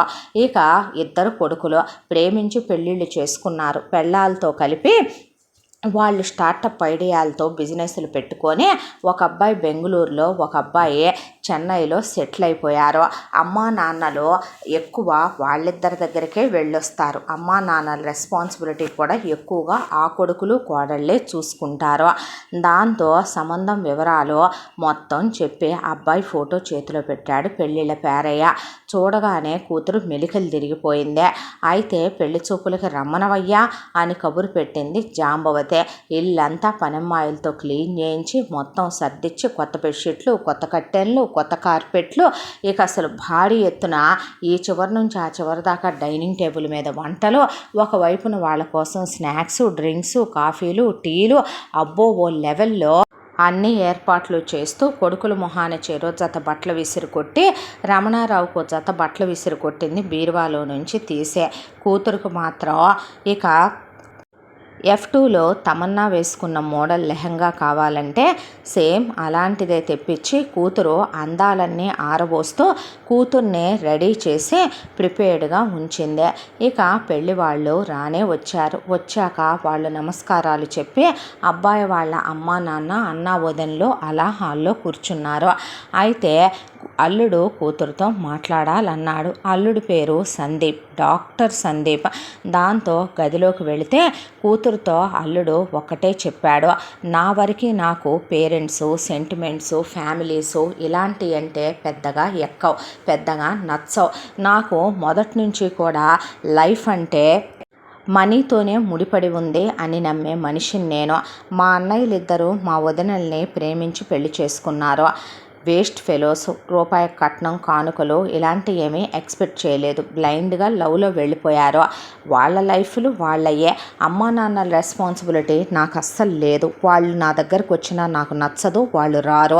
బ్రదర్స్ అంటే వాళ్ళ లిమిట్స్లో వాళ్ళు ఉండి ఎప్పుడన్నా ఫోన్ చేసి హాయ్ అంటాం తప్ప నా ఇంటికి రావటం, నాతో పాటు అనుబంధాలు, బంధాలు, బాంధవ్యాలు అనే మాటలు మాట్లాడటం, ఓవర్గా క్లోజ్గా ఉండటం నాకు ఇలాంటివి నచ్చవు. నా వరకే నేను మనీ మైండెడ్ పర్సన్ని కాబట్టే మా అన్నయ్యలు పెళ్ళిళ్ళు అయిపోగానే నేను ఈలోపు వెళ్ళి ఎండి కంప్లీట్ చేసుకుని వచ్చి నేను హాస్పిటల్కి అమౌంట్ తీసేసుకున్నాను. ఉమ్మడి మీదనే తీసేసుకున్న తర్వాత నా హాస్పిటలు, అది కాక నేను మెడికల్ కాలేజీలో వర్క్ చేస్తాను, అది కాకుండా నేను వేరే హాస్పిటల్లో కూడా వర్క్ చేస్తాను. ఇంకా ఎవరైనా సర్జరీస్కి వాటికి పిలిచినా కూడా అమౌంట్ తీసుకుని వెళ్ళి చేసొస్తాను. నా వరకే నేను ప్రతిదీ రూపాయితోనే ముడిపడి ఉంది అని అనుకుంటాను. నా రేంజ్కి నువ్వు కేర్ ఆఫ్ ప్లాట్ఫామ్ అని, కేర్ ఆఫ్ ఫుట్పాత్ అని నాకు తెలుసు. నువ్వు నిజం చెప్పాలంటే గనక మై ఫుట్ ఓపెన్గా చెప్పాలంటే నా కాళ్ళ దగ్గర పాదదాసిగా లైఫ్ లాంగ్ ఉండేంత రేంజ్ నీదే. నా వరకు నాకు పెళ్ళైన తర్వాత మీ అమ్మ వచ్చుద్ది, మీ నాన్న వస్తాడు, మీ అన్నలు వస్తారు అంటే ఇలాంటివి నాకు నచ్చవు. నేను ఆల్రెడీ నీ గురించి ఎంక్వైరీ చేయించాను. ఏదో కొద్దిగా నీకు చిన్న చిన్న లవ్ స్టోరీలు ఉన్నాయని తెలిసిందే. ఈ రోజుల్లో నువ్వు వర్జిన్ అని నేను ఎటు ఎక్స్పెక్ట్ చేయను. ఎందుకంటే నా దగ్గర నుంచి కూడా నువ్వు అది ఎక్స్పెక్ట్ చేయకూడదు. నీ ఫ్యామిలీలో నీ అమ్మకు నోరు కుదరదని నా ఎంక్వైరీలో తేలింది. నీ బాబు ఆమ్యామ్యగాడని, నోరెత్తడని, నీ అన్నలు సేమ్ నీ బాబు లాంటి వాళ్ళేనని తెలిసిందే. ఓపెన్గా చెప్పాలంటే నా సంపాదన కోట్లల్లో ఉంటుంది. నా రేంజ్కి నా ఇంటి ముందు ఆడి, BMW, బెంజు ఓ రేంజ్లో అన్నీ ఉంటాయి. నువ్వు డైమండ్ సెట్స్ తప్ప గోల్డ్ సెట్స్ కూడా వేసుకోవాల్సిన అవసరం ఉండదు. నా రేంజ్కి నా స్టేటస్కి తగినట్టుగా నువ్వు ఉండాలి. నిన్ను నేను వరల్డ్ టూరే తీసుకెళ్ళి చిటికలు వేస్తూ తీసుకొస్తాను. నాతో పాటు ఎక్కడికి వెళ్తే అక్కడికి తీసుకొస్తా. పెళ్ళైన వెంటనే 2 yearsలో 2 kids. ఆ తర్వాత పిల్లల్ని హాస్టల్లో పడేయటమే. ఇక నువ్వు ఇంట్లో ఉండి పని వాళ్ళతో పనులు చేయించుకుంటూ ఇల్లు చూసుకుంటూ మెయింటెనెన్స్కి ఎంతని ఇస్తాను నేను. మీ అమ్మ ఏదో ప్రాపర్టీస్ అన్నీ నీకు పెడతానందంట. మన ఫస్ట్ నైట్ ముందే నువ్వు అవన్నీ నా పేరు మీద పెట్టేయాలి. వైఫ్ అండ్ హస్బెండ్ ఇద్దరి పేరు మీద ఆస్తులు ఉండకూడదు. ఇక నేనే నీకు ఇంతని మెయింటెనెన్స్కి ఇస్తాను, నువ్వే మేనేజ్ చేసుకోవాలి. నా వాడికి నేను సంపాదించే కోట్లన్నీ నా ఫ్యామిలీ కోసమే. అర్థమవుతుంది అనుకుంటాగా నీకు చెప్పేదే. అదేంటి ఇంత చెప్పావు, మరి నీ షేర్ నువ్వు తీసుకున్నావా? నువ్వు అడగక్కర్లా. ఎప్పుడైతే నా చదువు అయిపోయి నేను హాస్పిటల్లో పెట్టుకున్నానో ఆ తర్వాత మా అమ్మ నాన్నలతో మాట్లాడి ప్రాపర్టీ మొత్తాన్ని 4 వాటాలు వేశాడు మా నాన్న. మా పెద్దన్నయ్య కోటి, రెండో అన్నయ్య కోటి, నాకొకటే. వాళ్ళిద్దరు రెస్పాన్సిబిలిటీ అసలు నాకు సంబంధం లేదు కాబట్టి వాళ్ళకి పడేశాను. ఈ పెళ్ళే తర్వాత వాళ్ళు నా ఇంటికి కూడా రారు. అర్థమవుతుంది అనుకుంటా నేను చెప్పేది. ఓకే అనుకుంటే నేను నచ్చితే నీకు 5 minutes టైం ఇస్తాను, లేదు అంటే గనక నేను వేరే మ్యాచ్ చూసుకుంటాను అని చెప్పాడు సందీప్. సుప్రజకి సందీప్ చెప్పింది నచ్చింది, సందీప్కు ఉన్న కోట్లు నచ్చినాయి, సందీప్ చెప్పిన ఆలోచన నచ్చిందే. తోడుకోడళ్లతో పని లేదు, బావలతో పని లేదు, అత్తమామ రారు, దరిద్రం వదిలిపోయింది, ఆడపడుచులు పేడా లేదు. మొగుడు కోట్లు సంపాదించే తన కోసమే, పిల్లల రెస్పాన్సిబిలిటీ హాస్టల్లో పడేస్తానన్నాడు, తన మీద పెట్టక్కర్లా. హ్యాపీగా డైమండ్ సెట్స్ వేసుకుంటా పని వాళ్ళతో పనులు చేయించుకుంటా సెంట్రలైజ్ చేసి విల్లాలో ఉండమంటున్నాడు. తన రేంజ్కి బెంజు, BMW, ఆడి లాంటి కారుల్లో తిరగమంటున్నాడు. ఎక్కడికి వెళ్తే అక్కడ తీసుకెళ్తానన్నాడు, వరల్డ్ టూర్లు తిప్పుతానన్నాడు. ఎవరి పేరు మీద ఉంటే ఏమైంది? ఆస్తే మొగుడు పేరు మీద ఉంటే అది మాత్రం తంద కాదా ఏంటి? పెడితే పోయేదేంటి అనుకొని నాకు ఇష్టమే అనేసిందే. ఓకే అయితే అని బయటకు వెళ్ళి నాకు నువ్వు నచ్చావులే అన్నాడు. ఓపెన్గా తను వర్జిన్ కాదని తెలిసే తను యాక్సెప్ట్ చేశాడని తెలిసిందే. వాడు కాదని అంతే ఓపెన్గా చెప్పాడు. లైట్ అనుకుందే. ఆ తర్వాత కూతుర్ని నచ్చాడంటే అబ్బాయి అంటే అసలు లోపల జరిగినవి అన్నీ నొక్కేసి నువ్వు చాలా బాగున్నావని, నువ్వు నాకు నచ్చావని, మీ అమ్మగారి సంస్కారం నాకు ఎంతో నచ్చిందని చెప్పాడని అలా మొత్తం తిరగేసి చెప్పుకొచ్చింది సుప్రజ. అయిపోయిన తర్వాత పెళ్ళికి అలా నిశ్చితార్థం ఖర్చులు మొత్తం పెట్టుకొని నిశ్చితార్థం అవ్వంగానే సందీప్ సుప్రజకి కబురు చేశాడు, ముందు ప్రాపర్టీ తన పేరు మీదకి రాయించేసుకోమని. జాంబవతిని అమ్మ నువ్వు పెడతానన్నావుగా, చచ్చా వాళ్ళతో అడిగించుకుంటావా అని మొత్తం కూతురు పేరు మీద రాసేసింది. ధూమ్ధామ్గా కూతురికి పెళ్లి జరిపించేసింది. ఫస్ట్ నైట్లో నాకు ఇక్కడ ఇష్టం లేదండి, నేను తన హనీమూన్కి తీసుకెళ్తాను అని చెప్పి లాయర్ని పిలిపించి సుప్రజ పేరు మీద ఉన్న యావదాస్తంతా సందీప్ తన తన పేరు మీద రాయించుకొని మీ అమ్మ వాళ్ళు ఇల్లు ఎప్పుడు ఖాళీ చేస్తున్నారో కనుక్కో, మనం హనీమూన్కి వెళ్ళొచ్చేలోపు ఖాళీ చేసేయమని చెప్పు అని చెప్పాడు. చెప్తే అమ్మకు అదే విషయం చెప్పింది. చచ్చా, మీతో చెప్పించుకుంటానా అమ్మ, నువ్వు ఎన్ని రోజులు ట్రిప్కి వెళ్తున్నావు? నెల వెళుతున్నానమ్మా.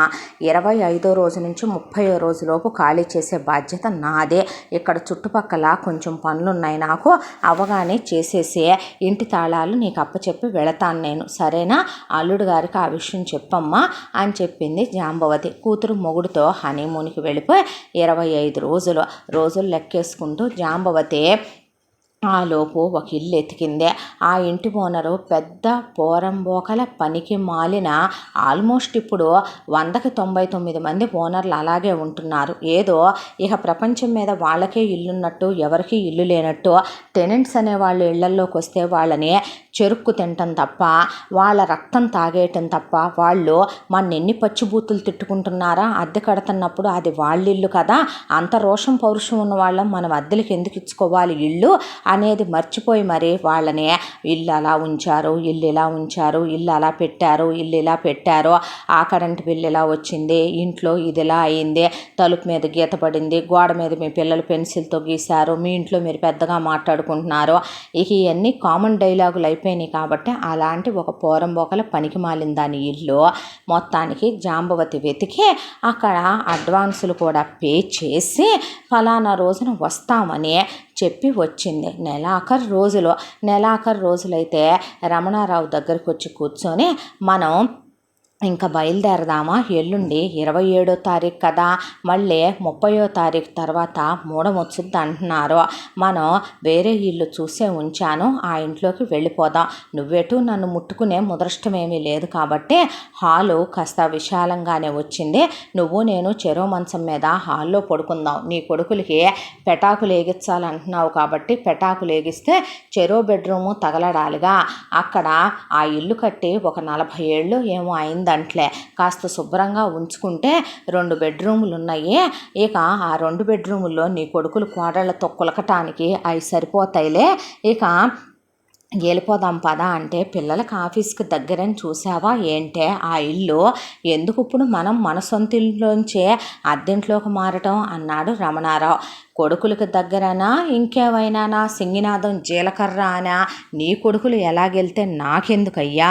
నేను ఉన్నది మొత్తం యావదాస్తి నా కూతురికి పెట్టాను కాబట్టి ఈ ఇల్లు నా అల్లుడికి నేను హ్యాండ్ ఓవర్ చేయాలి కాబట్టి వెళ్దామంటున్నాను అంటే, ఏంటి అన్నాడు ఆయన. ఏంటంటే, ఊళ్ళో నీ అమ్మా బాబులు నీకు పెట్టిన ఇల్లు, నా అమ్మా బాబులు నాకు ఇచ్చిన స్త్రీధనం, నాకు పెట్టిన బంగారం, అలాగే వాళ్ళు నా పేరు మీద వేసిన క్యాషు, నీ పేరు మీద నీ అమ్మా బాబులు వేసిన క్యాషు, 2 ల్యాండ్లు, దానికి తోడు నీ అమ్మ ఇచ్చిన బంగారం, నాకు పెళ్లిలో పెట్టిన బంగారం, ఇప్పుడు మనం ఉండే ఈ ఇల్లు పూచిక పుల్లతో సహా, ఇంటి ముందు ఉన్న నీ కారుతో సహా మొత్తం నా కూతురికి నేను అంతా రాసేసాను. మనం ఇప్పుడు ఇల్లు ఖాళీ చేసి అద్దెంట్లోకి వెళ్తే వాళ్ళ ఇల్లు హ్యాండ్ ఓవర్ చేసుకుంటారు, అర్థమైందా అనేపాటికి, ఏం మాట్లాడుతున్నావే నువ్వు అన్నాడు ఆయన. నువ్వే అన్నావుగా ఆ రోజు డాక్టర్ సంబంధమా, డాక్టర్ మనమ్మాయిని ఎలా చేసుకుంటున్నాడు అన్నావుగా, మరి అబ్బాయికి కోట్లల్లో సంపాదన, స్థిరచరాస్తులు బాగా ఉన్నాయి, సొంత హాస్పిటల్, కాలేజీలో పనిచేస్తాడు, బయట హాస్పిటల్లోకి వెళ్ళొస్తాడు, అది కాకుండా మళ్ళీ అబ్బాయికి బయట వేరే హాస్పిటల్లో కూడా వర్క్ చేసి వస్తాడో, మరి అన్ని కోట్లు సంపాదించేవాడు ఏమీ లేకుండా పిల్లని ఎలా చేసుకుంటాడో. దాంతో నేనే, వాళ్ళు అడగలేదు, అడగకపోయినా మనం తగ్గుతామా ఏంటి, ఇస్తామని చెప్పి నేనే కట్నం ఇచ్చాను అని చెప్పేసిందే. రమణారావు మాట పలుకు లేకుండా మనిషి కుప్పకూలిపోతే, నాన్న అని కొడుకులు కూడా షాక్ అయి ఆయన్ని పట్టుకుంటే, ఇది అన్యాయం, మహాపాపం, ఉన్నది మొత్తం కూతురికి దోచిపెడితే కొడుకులకి ఏమివ్వాలి కొడుకులకి, బతికిచ్చావుగా, ఏమివ్వాలి కొడుకులకి, ప్రాణం పోసావుగా, ఏమివ్వాలి కొడుకులకి, వాళ్ళనే ఇప్పుడు దాకా బతికిచ్చే ఉంచాం, డిగ్రీలు చెప్పించాం, ఏ కూలో నాలో ఉద్యోగము సద్యోగము చేసుకొని బతుకుతున్నారుగా, వీళ్ళకి రేపొద్దున పెళ్ళాలు వస్తారో, వచ్చే ఏ 1,00,000 2,00,000 కట్నం తెస్తాయే, ఏ మిషనో కుట్టుకుంటాయి, ఏ బడ్డీ కొట్లో పెట్టుకుంటాయి, లేదంటే అవి కూడా 4 ఏళ్లలో పాసి పని చేసో 2 ఏళ్లలో వంట పని చేసో తీసుకొస్తే, వీళ్ళ వీళ్ళకి వాళ్ళకి వేడినీళ్ళకి సన్నీళ్ళు తోడని బతికేస్తారు. అలాగే పద పద అనేపాటికి ఆయనకి తప్పు అనిపించింది, పాపం అనిపించింది. కూతురు హనీమూన్ నుంచి వచ్చిందని తెలిసి కూతురికి కబురు పెట్టాడు. అల్లుడు నేను అసలు ఇలాంటి యూజ్లెస్ వాటిల్లోకి రానని నీకు బాగా తెలుసుగా అనేపాటికి మీ రేంజ్కి మీరేం వస్తారండి అని కూతురు వచ్చి ఏంటే అంది రమణారావునే. ఉసే మహాపాపం చేశావే, మీ అమ్మ పెడితే నువ్వు పెట్టించుకోకూడదమ్మా. నీ మొగుడు వాళ్ళు అడగను కూడా అడగలేదంట కదా. 3 వాటాలు వేసి పెద్దన్నయ్యది 2 అన్నయ్యది ఇచ్చేయి, నాకు ఇవ్వకపోయినా పర్వాలేదు. నీ వాటా నువ్వు ధర్మంగా తీసుకో, ఇంకేం వద్దా. నా మొగుడు ఇప్పటిదాకా ఇచ్చిన సుఖం జాలే నీకు, డివోర్స్ ఇస్తానని తీసుకొస్తే రోజుకో మగాడిని నువ్వు తీసుకొస్తావా? నా మొగుడిచ్చే సుఖం నువ్వు ఇప్పిస్తావా ఏంటయ్యా? నాకు భలేగుందే నువ్వు చెప్పేదిక. ఎవడు చెప్పాడు నా మొగుడు కట్నం లేకుండా చేసుకుంటానన్నాడని నన్ను? ఇలాంటి లత్తుకోరు పంచాయతీలకు ఇంకోసారి నన్ను పిలవబాకో. వెళ్తున్నానమ్మా. అసలు నువ్వు రేపెళ్ళే ఇంట్లో ఏసీలు కూడా లేవుగా, ఈ ఇంట్లోనే వదిలేసి వెళ్తున్నానన్నావుగా. అవునమ్మా అంటే సరేలేమ్మా, నేనింకా ఇతని మొహం చుట్టానికో ఇతని కొడుకుల మొహం చుట్టానికో ఆ కొంపక రాను. నా లెవెల్కి నేను అసలు ఆడి బెంజు BMW తిరుగుతున్నానమ్మా. నేను అసలు డైమండ్ సెట్స్ తప్ప వేసుకోవటం లేదు. ఆయనకి అసలు ఎప్పుడు కావాలంటే అప్పుడు నేను అందుబాటులో ఉండాలి. నువ్వు వచ్చేటప్పుడు కూడా ఫోన్ చేసి రా. అలాగే లేమ్మా, అల్లుడు గారు లేనప్పుడే వస్తాలే. వచ్చి నువ్వే నన్ను చూసెళ్ళు. అయ్యో నీకోసం 4 సిటీ బస్సులు 2 సర్వీస్ ఆటోలు మారి రావాలి. నేను రాలేనా ఏంటి తల్లి అని కూతుర్ని సాగనంపుకుంది. అంత దాంట్లో అన్ని కార్లు ఉన్న కూతురు నీకోసం ఒక కారు పంపుతానమ్మా, డ్రైవర్ని ఇచ్చి రమ్మనమని అన్నదే లేదు, పంపమని జాంబవతి మేడం గారు చెప్పిందే లేదు. రమణారావు చేసేదేమీ లేక కూర్చుండిపోతే పదనాన్న వెళదామని కొడుకులు ఇక్కడి నుంచి అక్కడికి ఇల్లు మారారు. పాపం ఇదివరకటి కన్నా ఇప్పుడు కొడుకుల ఫ్యాక్టరీ ఇంకా దూరం, తన ఆఫీసు దూరం. ఆయనకి కళ్ళల్లో నీళ్లు తిరిగిపోయి కొడుకుల్ని కాళ్ళు పట్టుకున్నాడు. మహాపాపం చేశానయ్యా, దీన్ని నేను పెళ్లి చేసుకొని. అసలు ఆ రోజే నేను పెళ్లి చేసుకోకుండా ఉన్నా. ఇది సస్తానని బెదిరించిందని, మిమ్మల్ని చంపుతానందని ఆస్తి దీని పేరు మీద పెట్టాను. లేకపోయి ఉంటే మీకు ఇవాళ ఈ గతులు పట్టే కాదురా నాన్న. నా వల్లే మీరు ఇలా అయిపోయారయ్యా, నన్ను క్షమించండి నాన్న అంటే, ఏం మాటలు నాన్న, my daddy is my hero అనుకుంటా మేమిద్దరం కూడా. నువ్వు గొప్పోడివి నాన్న, నీలాంటి వాళ్ళు అలా ఎప్పుడు మా ముందు నువ్వు తల ఉంచుకోవటం ఏంటి అనే బిడ్డల పాపం కష్టానికి అలవాటు పడిపోయి అలా వెళ్ళి రావటం మొదలుపెట్టారు. ఎక్కడికి వచ్చాక జాంబవతి కూతురు దగ్గరికి తను వెళ్ళొస్తోంది. కూతురు అసలు ఏసీలు లేని ఇంట్లో ఉండలేనని వచ్చి మొహం కూడా చూపించింది లేదు. తండ్రికి ఒక్కనాడు ఫోన్ చేసి అన్నల్ని ఒక్కనాడు పలకరించింది లేదు. ఆ తర్వాత జాంబవతి ఇక్కడికి వచ్చిన తర్వాత ఆయన జీతం 20,000, కొడుకుల జీతం ఒక 30,000. ఆ డబ్బులు తీసుకొని ఆ డబ్బులతో సంసారాన్ని అలా పని వాళ్ళని పెట్టుకొని నెట్టేసుకుంటూ వస్తుంటే, పెళ్లి చేసుకోవా పెద్దోడా అని అడిగాడు రమణారావు. పెళ్ళా నాకా? అదొకటే తక్కువ నాన్న. ఇప్పుడు చేసుకొని ఏ ఆడదాని గొంతు కొయ్యమంటావు, ఏం పెట్టి పోషించమంటావు అన్నాడు వంశీ. అంటే కలో గంజో మనకున్న దాంట్లోనే పెళ్లి చేసుకోకుండా ఎన్నాళ్ళుంటావు నాన్న, నువ్వు వయసుకొచ్చి కూడా చానాళ్ళు అయిందే. ఒకవైపున వయసుకు వచ్చిన వాళ్ళు ఏ వయసు ముచ్చట్లు ఆ వయసులో తీరకుండా పెళ్ళిళ్ళు చేసుకోకుండా ఉంటే మనసుకి కళ్ళెం వేయలేం, పడి విధాల పరుగులు తీసిద్ది. నిజం చెప్పు నాన్న, మా శరీరానికి ఆ కోరికలు కలుగుతున్నాయా? మనసు కదరా, మాట విందో. మనుషులం కదా నాన్న, హద్దుల్లో ఉండాలి అన్నారు కొడుకులు. అన్నాక 10 మంది పలు రకాలుగా అన్నదాకా తేకండి నాన్న. ఇప్పటికే గుసగుసలు బయలుదేరాయి. ఏమని, మాకు మగతనం లేదనా, లేకపోతే మాలో ఏదో లోపాలుండి నువ్వు పెళ్ళిళ్ళు చేయట్లేదనా? అనుకోనివి నాన్న గేఫెలోస్ అని. వచ్చిన నష్టం ఏముంది? నిజమేగా, ఎప్పుడో అయిపోయాంగా అలా ఇంట్లో, ఇవాళ కొత్తగా అయ్యేదేముంది అన్నాక, కాదంటే నా మీద ఒట్టే, పెళ్ళిళ్ళ పేరైన రమ్మన్నాన్రా, మన స్థాయి స్తోమతకు తగిన వాళ్ళని చూసి చేసుకుందు గానయ్యా, ముందు నువ్వు చేసుకో, తర్వాత తమ్ముడు. అసలు నాకు ఇప్పుడే పెట్టొద్దు నాన్న అలాంటి అన్నాడు కృష్ణ. ఆ తర్వాత పెళ్ళిళ్ళ పేరెకి సంబంధాలు చూడమంటే ఆయన సంబంధం చూశాడు. అమ్మాయి పేరు జ్యోతి. వాళ్ళ నాన్న అమ్మలు కూడా బిలో మిడిల్ క్లాస్ వాళ్ళు. పిల్లకి వాళ్ళే ఒక గొలుసు, అలాగే 2 గాజులు, ఒక ఉంగరము, ఒక జత చెవు పోగులు పెట్టి అల్లుడికి ఒక ఉంగరం వచ్చి పెడతామని చెప్పారు వాళ్ళు. అంతా దాంట్లో సింపుల్గా గుళ్ళో పెళ్లి చేస్తాం, ఎంగేజ్మెంట్ లాంటి మేమేమి చెయ్యలేము, ఏదో ఒక 50 మందితో చేయి కడిగిచ్చేద్దాం, కానీ కట్న కానుకలు ఇవ్వలేమంటే మా స్థాయికి మా హోదాకి మా బతుకు అతోటి తక్కువలే అనుకున్నాడు రమణారావు. అమ్మాయి చూడటానికి పర్వాలా, బిలో యావరేజ్. వంశీకృష్ణ చాలా అందంగా ఉంటారు. అలా వాళ్ళకి తగిన అమ్మాయి అయితే ఆ అమ్మాయి కాదు. దానికి తోడు డిగ్రీ చదువుకుందే. మన పరిస్థితులు ఒక్కసారి ఓడలు బళ్ళు ఓళ్ళు అయ్యాక మనం ఇంకా నోరెత్తి మాట్లాడటానికి లేదు. కాకపోతే పిల్ల చాలా మంచిదని ఆయన ఎంక్వైరీలో తేలిందే. దాంతో అమ్మాయి అబ్బాయి మాట్లాడుకున్నారు. వంశీ జరిగింది మొత్తం నీ దగ్గర దాయకూడదనే, జాంబవతి ఇట్లా చేసిందనే విషయం మొత్తం చెప్పుకొచ్చేశాడు.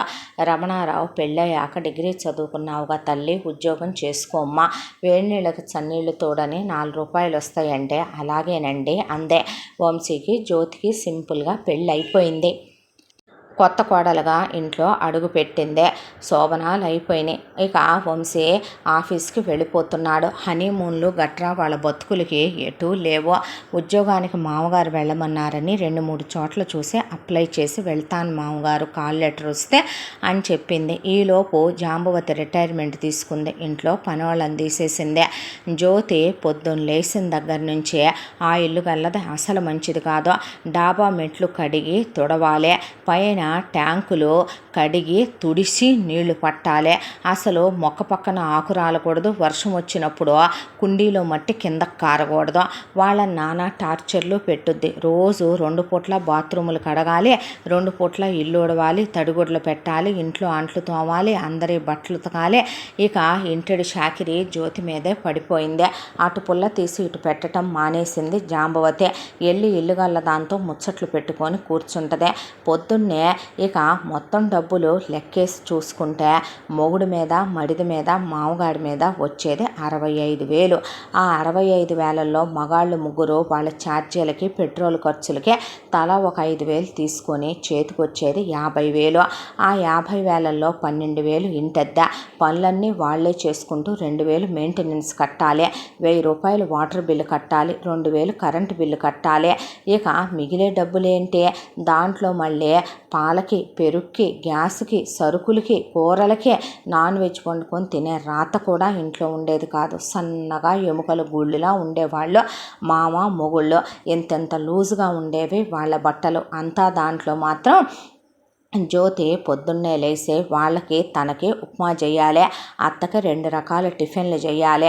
అత్త గంజి పెట్టి ఇస్త్రీ చేసిన బట్టలు తప్ప కట్టదు. అత్త చీరల వరకు వేరే ఉతికి కంఫర్ట్లు వేసి వాటికి గంజులు పెట్టి ఆరేసి వాటిని ఐరన్ చేసి అత్త గదిలో పెట్టాలి. ఆ తర్వాత ఇక అత్త సెంటు వాడుద్దే, అత్త సెంటు సబ్బులు వాడుద్దే, అత్త ఖరీదైన షాంపూలు, కండిషనర్లు, హెయిర్ ప్యాకులు, హెయిర్కి వేసే డైలు ఏది తగ్గటానికి వీల్లేదో. పైగా రోగాలు, హాస్పిటల్లో చూపించుకొని ఖరీదైన మందులు, బీపీలు, షుగర్లకి, అల్సర్లకి. డైలీ 4 కూరలు లేనిది భోంచేయదు, వేడివేడిగా వండాలి. మామ కానీ, మొగుడు కానీ, మరిది కానీ ఒక్కరోజు కూడా అలాంటివి అడగరు. ఏ పచ్చడి వేసినా ఆ అమ్మాయి పాపం ఎప్పుడు పచ్చడి వేసేది కాదు. రోజు 2 కూరలు వండి ఏదైనా రసం కానీ, సాంబార్ కానీ ఓ దాంట్లో పెట్టి ఓ దాంట్లో ఏదైనా ఒక కర్రీ పెట్టేదే. అది తీసుకొని వెళ్ళిపోతారు వాళ్ళు.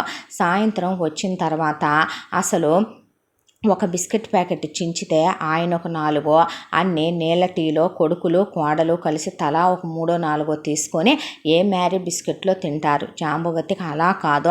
మళ్ళీ ఈవినింగ్ స్నాక్స్ వేయాలి, మధ్యలో ఫ్రూట్స్ తింటుంది, డ్రై ఫ్రూట్స్ తింటుంది. మళ్ళీ నైట్కి డిన్నర్ హెవీగా తింటుంది. కోడలు కాళ్ళు ఎత్తాలి, ఫ్యాన్ స్విచ్ చేయదు, ఆ అమ్మాయి వేయాలి. ఎంత డస్ట్ ఉంటే ఊరుకోదు, ఇల్లంతా నీట్గా డస్టింగ్ చేయాలి. చివరికి రిమోట్తో ఛానల్స్ మార్చదు, వేళ్ళు నొప్పులు. ఆ అమ్మాయి మార్చాలి. మధ్య మధ్యలో కూతురు దగ్గరికి వెళ్ళి కోడల మీద చాడీలు చెప్పి అక్కడ పెద్ద పెద్ద జోకులేసి పక్క నవ్వే సాయంత్రానికి అల్లుడు వచ్చే టయానికి మళ్ళీ ఇక్కడికి వచ్చేస్తుంది. ఇక ఇక్కడి నుంచి దోచుకెళ్ళటానికి ఏమీ లేవు కాబట్టి పాపం కుదరక ఒట్టి చేతులతో వెళ్ళొస్తుంది కూతురు దగ్గరికి. ఉన్న డబ్బులతో ఈ సంసారం ఎలా నడపాలి? అసలు కనీసం కొడుకు పెళ్ళని కానీ, కొడుకు పెళ్ళి ఎవరితో అవుతుందని కానీ, ఆ వచ్చే అమ్మాయి ఎవరని కానీ అసలు ఏమీ పట్టించుకున్నది లేదు. వచ్చాక అమ్మాయి నువ్వు పని మనిషిని చేసేసింది అంతే. బాధ్యతలు అలా 50,000 రూపాయలు రమణారావు అక్కడ పెట్టి తీసుకోమ్మా అనగానే 5,000 లాగేసుకుంటుంది అందులో నుంచే.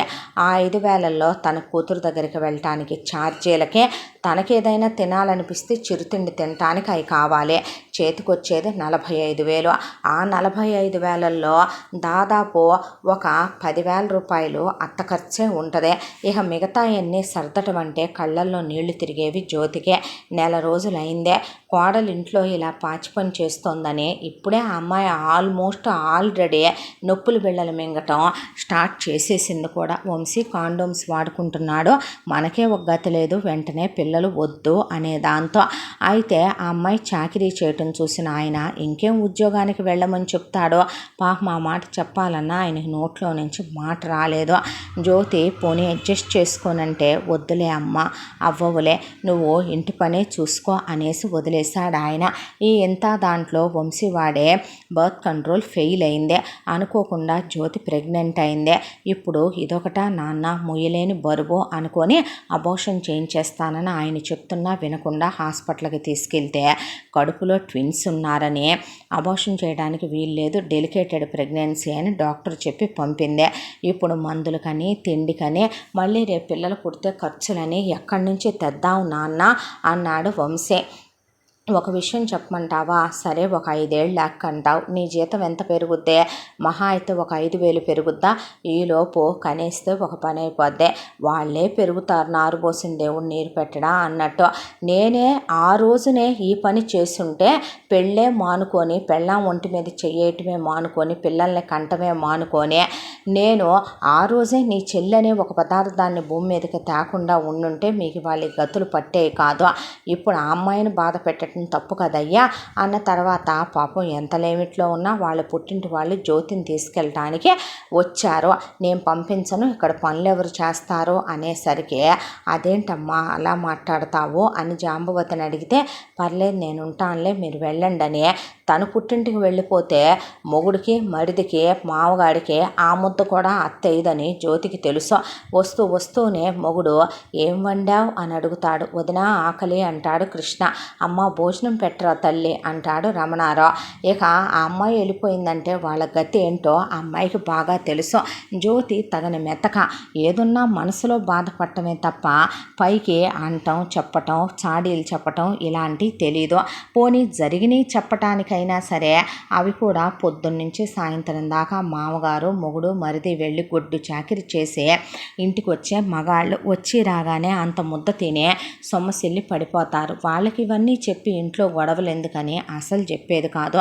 కడుపుతో ఉండి కూడా 7వ నెల దాకా ఇంటి చాకిరీ చేస్తే పని అందుకునే వాళ్ళు ఆ టైంలో వచ్చి కూడా రమణారావు, వంశీ, కృష్ణ. కానీ జ్యోతి వద్దంటే వద్దని వాళ్ళని అందుకొనిచ్చేది కాదు. అంతా దాంట్లో ఇక వాళ్ళ పుట్టింటి వాళ్ళకి కబురు పెట్టి తీసుకెళ్ళి పొమ్మన్నారు. ఆ తర్వాత జ్యోతి డెలివరీ అయ్యింది. పాప బాబు పుట్టారు. ఆపరేషన్ అయిపోయింది, తిరిగి వచ్చింది. వచ్చిన తర్వాత పిల్లలకి డైపర్లకు బదులు క్లాత్స్ వచ్చేటప్పుడే మెషిన్ మీద కడుపుతూ ఉన్నప్పుడే అక్కడే అన్నీ వాళ్ళ అమ్మకొచ్చు కాబట్టి ఆవిడ కుట్టి ఆ పాతగుడ్డలు అవన్నీ ఇచ్చి ఇక పిల్లలకి తన పాలే పట్టుకుంటూ పోతపాలు అవసరం వీలైనంత తగ్గించుకొచ్చుకుంటూ ఖర్చుల్ని కుదిస్తూ పిల్లలకి సెర్లెక్కులు లాంటివి ఇంట్లోనే తయారు చేసి పెట్టుకుంటూ 6వ నెల రాగానే అంత అన్నం ముద్దలో పడేసి మెల్లమెల్లగా ఇక ఎలాగో సన్నగా ఉండేవాళ్ళు ఆ పిల్లలిద్దరూ. అలాగే పెంచుకురావటం మొదలుపెట్టింది. ఎంత ఖర్చు తగ్గించినా పిల్లలు పుట్టిన తర్వాత ఖర్చులు ఆగుతాయి. హాస్పిటల్లో తీసుకెళ్ళాలి, టీకాలు వేయించాలి, వాళ్ళకి బలం మందులు, బొట్ల మందులు, పౌడర్లని, సబ్బులని ఆగితే ఖర్చులు అసలు చేతిలో రూపాయి మిగిలేదు కాదు.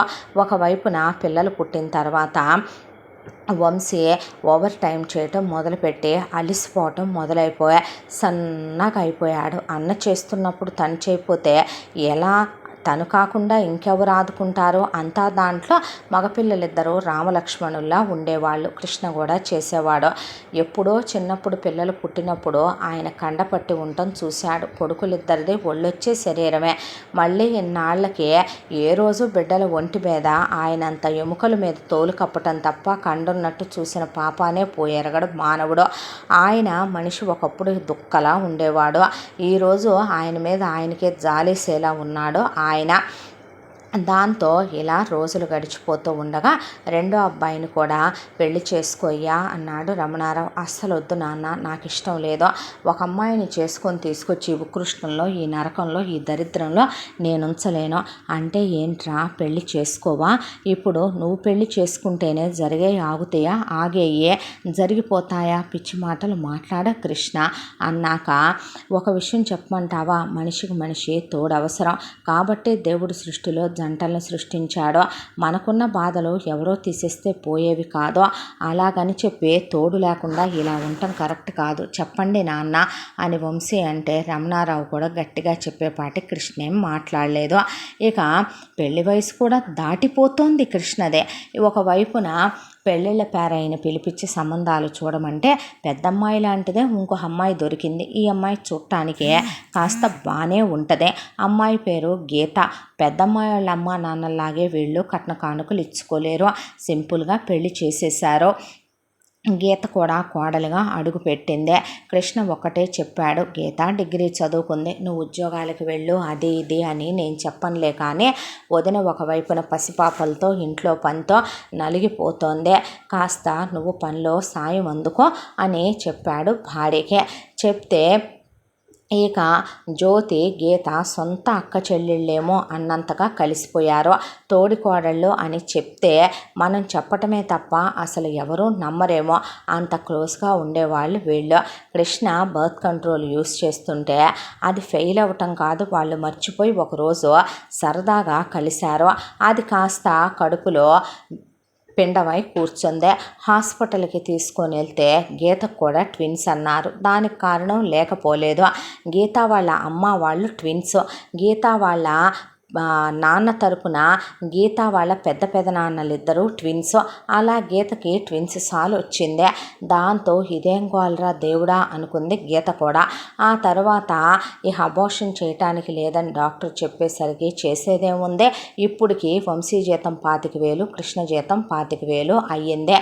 అంతా దాంట్లో పిల్లల్ని ఎలా పెంచుకురావాలో ఏంటో అనుకుంటూ ఉండగా దేవుడే ఉన్నాడు కానీ అని చెప్తున్నాడు ఈ మధ్య రమణారావు.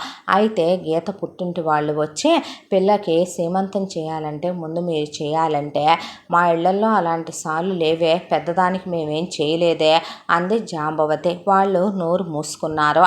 గీతను జ్యోతి సొంత అక్కల కంటికి రెప్పలా చూసుకుంది. 9వ నెలలో వెళ్ళింది పుట్టింటికి గీత. వెళ్ళి డెలివరీ అయితే గీతకు కూడా పాప బాబు పుట్టారు. ఆపరేషన్ అయిపోయి 3వ నెలలో పిల్లల్ని తీసుకొని వస్తే జ్యోతి ఒకవైపున తన పిల్లల్ని చూసుకుంటూ తోడుకోడల పిల్లల్ని కూడా అలా చూడాలి ఇలా చూడాలని చెప్పి నలుగురు పిల్లలకి స్నానం చేయించుకొస్తూ ఇంట్లో చాకిరి చేసుకుంటూ అలా రోజులు గడిచిపోతున్నాయి. ఇప్పుడు ఇదివరకు 2 పిల్లలతోనే జీతం కష్టంగా ఉంటే ఇప్పుడు 4 పిల్లలు అయ్యారు. దానికి తోడు గవర్నమెంట్లు మారినాయి, ఖర్చులు పెరిగినాయి, కరెంటు బిల్లులు పెరిగిపోయినాయి. మరొక వైపు ఇల్లుగల్లది ఇంటెత్తలు పెంచేసిందే. ఇక ఒకవైపున మొగుళ్ళు వెళ్ళే ఛార్జీలు పెరిగిపోయినాయి. పిల్లలకి పద్దాక ఒంట్లో బాగోటం లేదని ఖర్చులు పెరిగిపోయినాయి. అత్త ఇదివరకు 5,000 తీసుకునేదల్లా ఇప్పుడు 10,000 తీసుకుంటోంది. ఇక ఇలా ఇంట్లోకి కట్టి అయిపోయింది. నాన్ వెజ్ ఇంట్లో వాళ్ళు తిని అసలు ఎన్నాళ్ళయిందో కూడా మర్చిపోయారు. వెజిటబుల్ తినాలన్నా కూడా ఒక కూర, ఒక పచ్చడి, ఒక రసం, ఒక కూరతో ఏది తక్కువ ఉంటుందా కూరగాయ అనేది ఆలోచించి కొనుక్కొని రావడంతో కోడళ్ళు ఎండిపోవటం మొదలుపెట్టారు. పెట్టారో వీళ్ళకి సాయం చేసే పుట్టింటి వాళ్ళు కాదో. ఒకవైపున పిల్లలకి ఎప్పుడు చూసినా అనారోగ్యాలు, పౌష్టికాహారం ఇవ్వటానికైనా డబ్బులు ఉండాలిగా. మొగుళ్ళు సన్నగా అయిపోయి నీరసించిపోయి ఆఫీసుల నుంచి ఇంటికి రావటం. రమణారావు కూడా ఈ మధ్య ఆరోగ్యం బాగోట్లేదు. దాంతో పిచ్చెక్కిపోయింది కోడళ్ళిద్దరికీ. అసలు ఏం చేయాలనేదే, ఎలా ఈ సంసారం ఇచ్చాలనేదే అర్థం కాలేదో. మరొక వైపున ఇల్లు గలదొచ్చి ఇంటెద్ద పెరిగింది, మెయింటెనెన్స్లు పెరిగినాయి, వాటర్ బిల్లులు పెరిగినాయి, కరెంటు బిల్లు పెరిగిందని అది కబురు చెప్పి వెళ్ళింది సావు కబురు చల్లగా.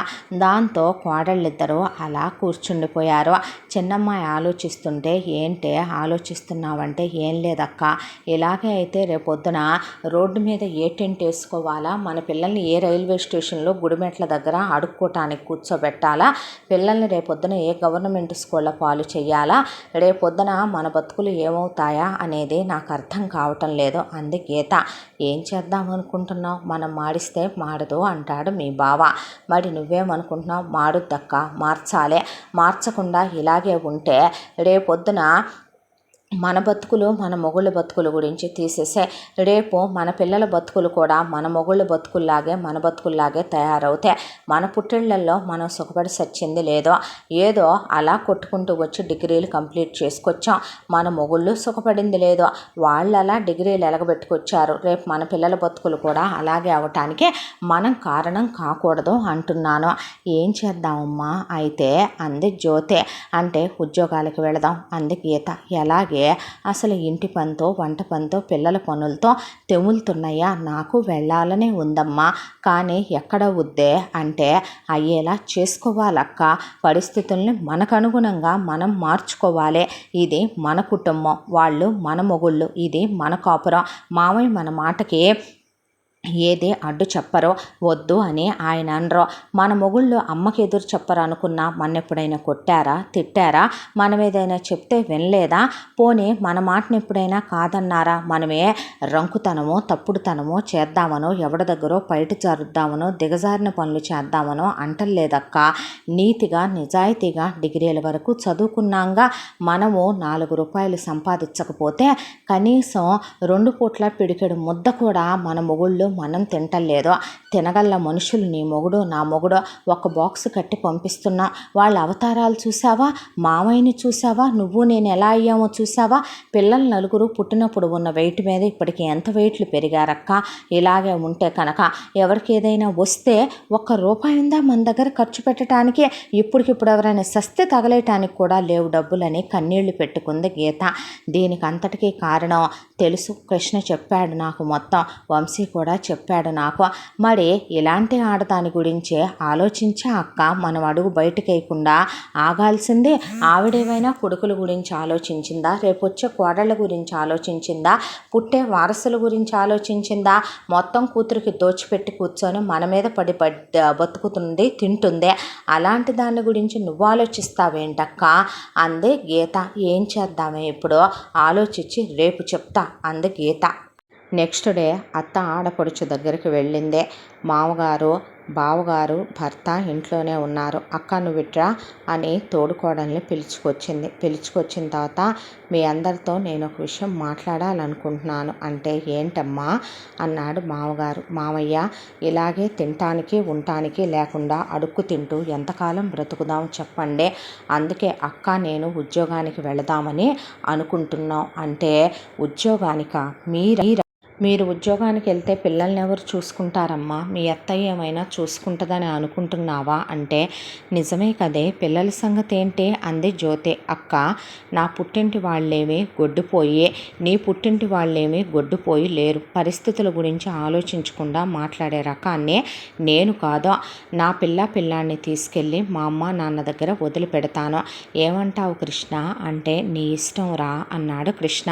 పిల్లలకి ఏమైనా నెలవారీ ఖర్చులు కావాలంటే నేను పంపుతానంటే పిల్లలకు అంత ముద్ద కూడా పెట్టి పాలు కూడా పట్టలేని స్థితిలో వాళ్ళ అమ్మమ్మ తాతయ్య లేవే, మరీ పెద్దదాని అయిపోయినట్టు మాట్లాడకు అంది మా అమ్మ. ఇక నీ పిల్లల విషయం, నీ పిల్లలిద్దరూ స్కూల్కి వెళ్ళే వయసుకి ఎటు వచ్చారో వాళ్ళని కిండర్ గార్డెన్లో జాయిన్ చేద్దాం. ఒక 1000 రూపాయలు డబ్బులు ఎక్కువ తీసుకుంటారేమో మహా అయితే కనుక, వాళ్ళని ఈవినింగ్ వరకు ఉంచేసేద్దాం. మనం ఉద్యోగానికి వెళ్ళి వచ్చేంత వరకు. ఇదిగో ఇక్కడ 5-6 రకాల ఉద్యోగాలు పడ్డాయి. వీటన్నిటికీ క్వాలిఫికేషను డిగ్రీయే కావాలి. ఈ అన్ని చోట్ల కూడా ఇద్దరిద్దరు కావాలి. మన ఇద్దరికీ వస్తే అదృష్టమే అని అనుకుంటున్నాను. స్కూల్లో పంతులమ్మలుగానా అంది జ్యోతి. ఏ బతుకు పాఠాలు నేర్చుకొని చెప్పే మనం స్కూల్లో పిల్లలకు పాఠాలు చెప్పలేమా అక్క అంది గీత. కానీ ఇది చాలా దూరం కదా, ఎలా వెళతారు అన్నాడు వంశీ. ఇల్లు మారిపోదాం బావా అంది గీత. ఇల్లు మారిపోవటమా అంటే అవును మామయ్య, ఇప్పుడు ఈ ఇంటికి దాదాపు మనం కడుతోందెంత, మీ ముగ్గురు మీద వస్తున్న జీతాలెంత? బావది 25, మా ఆయనది 25, మీది 25. అందులో మీ ముగ్గురు ఖర్చులకు పోను ఇంటికి ఇస్తోంది మీరు 60,000, అందులో అత్తయ్య తీసుకుంటోంది 10,000. అవి పోను ఇంటద్దెలకి వాటికి వీటికి దాదాపు 25,000 రూపాయల దాకా కరెంటు బిల్లులు, మెయింటెనెన్స్లో పెరిగిన అద్దెలను వెళ్ళిపోతున్నాయి. పిల్లల ఖర్చులకి 10,000 సరిపోతున్నాయి. మరి మిగతా 15,000లో సంసారం అసలు ఎక్క తీసుకురావటం అవుద్దా? మేం పని మనుషులను పెట్టుకోవాలంటే, మేం జాబులకు వెళ్ళాలంటే ముందు ఖర్చులు కంట్రోల్ చేసుకొని తీరాలి, లేకపోతే ఇవన్నీ అయ్యే పనులు కాదు అంటే నీ ఇష్టం తల్లి అన్నాడు రమణారావు. అన్నాక అయితే ఎప్పుడో ఎందుకు, ఇప్పుడే వెళదాం పదండే, దూరంగా అయినా పర్వాలేదు, తక్కువద్దలోనే ఇల్లు వెతుక్కుందాం అని తోడుకోడల్ని మామగారిని తీసుకొని పిల్లల్ని మొగుళ్ళకి అప్పచెప్పి అలా వెళ్ళారు గీతా జ్యోతి. నిజంగానే వాళ్ళకి ఒక ఇల్లు దొరికింది. ఓనరు చాలా మంచి ఆయన. ఇంటద్దె 7,000, ఏ మెయింటెనెన్సులు లేవో, మీకు నచ్చినట్టు ఉండండమ్మా, సొంత ఇల్లులా వాడుకోండి, ఇక కరెంటు బిల్లు ఎంత వస్తే అంత కట్టుకోండి అన్నాడు. మహా 1,000 రూపాయలు కరెంటు బిల్లుతో కలిపి వచ్చేదే మొత్తం కలిపి ఒక 8,000 రూపాయలు ఉంటుందేమో. ఇప్పుడు ఓకేనా మావయ్య అన్న తర్వాత మీ ఇష్టమమ్మా అన్నాడు ఆయన. అన్న తర్వాత అటునుంచైతే ఆయన్ని తీసుకొని వీళ్ళు పేపర్లో చూసినటువంటి యాడ్లు వచ్చిన చోట్లకి వెళ్ళారు. 4-5 ఉద్యోగాలకి వెళ్తే అందులో వీళ్ళు ఉండే ఇంటికి దగ్గరలోనే జస్ట్ 1-2 సందులు నడిస్తే అక్కడ స్కూల్లో వీళ్ళిద్దరికీ టీచర్లుగా ఉద్యోగాలు వచ్చినాయి. చెరొక 15,000 ఇస్తామని చెప్పారు. వాళ్ళు ఆనందపడిపోయారు జ్యోతి, గీత. అయితే స్కూలు వయసులో ఉన్న పిల్లల్ని ఒక్కొక్కళ్ళని ఫ్రీగా చదివించుకోవచ్చు, మరొకళ్ళు ఉంటే హాఫ్ ఫీజు కట్టుకోవాలి అని చెప్తే, నా పిల్లలిద్దరూ చిన్నోళ్లే కాబట్టి మా అమ్మ వాళ్ళ ఇంటికి వెళ్తున్నారుగా, నీ పిల్లలిద్దరిలో ఒకళ్ళు నా కింద ఒకళ్ళు నీ కింద రాయించి ఫ్రీ ఎడ్యుకేషన్ కింద పడేద్దాం పదక్క, ఆ డబ్బులు కూడా కట్టే పని లేదు అనుకున్న తర్వాత ఇక అప్పుడు మామగారు అన్నాడు, మీ ఆయనలకు కూడా ఒక్కసారి చూపించకుండా ఎలా ఫోన్ చేసాం, వస్తున్నారని పిల్లల్ని తీసుకొని వచ్చారు. వచ్చిన తర్వాత వంశీకృష్ణ ఇల్లు చూసి, ఇల్లు చాలా బాగుంది, విశాలంగా కూడా ఉంది, పైన టెర్రస్ కూడా ఉంది, ఇండివిజువల్ హౌస్, దానికి తోడు ఓనర్ చాలా మంచి ఆయనలా ఉన్నాడు, బయట ప్లేస్ కూడా ఉంది, కాస్త కూరగాయ మొక్కలయ్యి నాటుకోవచ్చు అన్నాడు రమణారావు. దాంతోపాటు గాలి వెలుతురు బాగా వస్తుంది, ఇక్కడి నుంచి నా ఆఫీసు దగ్గరమ్మ, గట్టిగా 10 నిమిషాలు నాకు అన్నాడు ఆయన. మా ఇద్దరి కూడా దగ్గరే నాన్న, ఇద్దరే కలిపి మహా అయితే గనక పావుగంటలో వెళ్ళిపోతాం. ఇదివరకు ఇట్లాగా 2 గంటలు 2.5 గంటలు బస్సుల్లో పడి వెళ్ళక్కర్లా, ఇప్పుడు ఒకే బస్సులో వెళ్ళిపోవచ్చు కూడా మేమిద్దరం అన్న తర్వాత సంతోషపడ్డారు. ఆ ఓనర్ గారికి అడ్వాన్స్ ఇచ్చి మంచి రోజు చూసుకొని వస్తామంటే ఆయన తాళాలు ఇచ్చేశాడు. ఆల్రెడీ శుభ్రం చేయించి ఉంచిన ఇల్లే. అయితే ఈ ఇంటికి వెళ్ళటంతోనే ఇక్కడ ఉన్న ఓనర్కి మేము ఇల్లు ఖాళీ చేస్తున్నాం. అదేంది చెప్పా పెట్టకుండా అంది ఓనరు. కొన్ని చెప్పకుండానే జరుగుతాయి, ఏమో ఏ పూట ఎవరికి ఎలాంటి సిచ్యువేషన్లు వస్తాయో ఎవరికి తెలుసు అంటే రమణారావు చూడమ్మా, నీతో నేను ఆ రోజున పత్రం రాయించుకున్నా, నీకు నేను 3 నెలల అడ్వాన్స్ ఇచ్చాను. ఆల్రెడీ నేను ఈ నెల ఇంటద్దె కట్టాలి, దాని కింద 1 నెల అద్దె తీసే, 2 నెలలది ఉంది, దాంట్లో నుంచి కరెంటు బిల్లు, నీ మెయింటెనెన్స్లు చెప్తా పోను, మిగతా మా డబ్బులు మాకు వెనక్కి ఇచ్చేస్తానన్నావు, ఇచ్చేస్తే మంచిది అన్నాడు. ముదరస్టప్ మంద ముదరస్టప్ సంత ముందే చెప్పలేదు.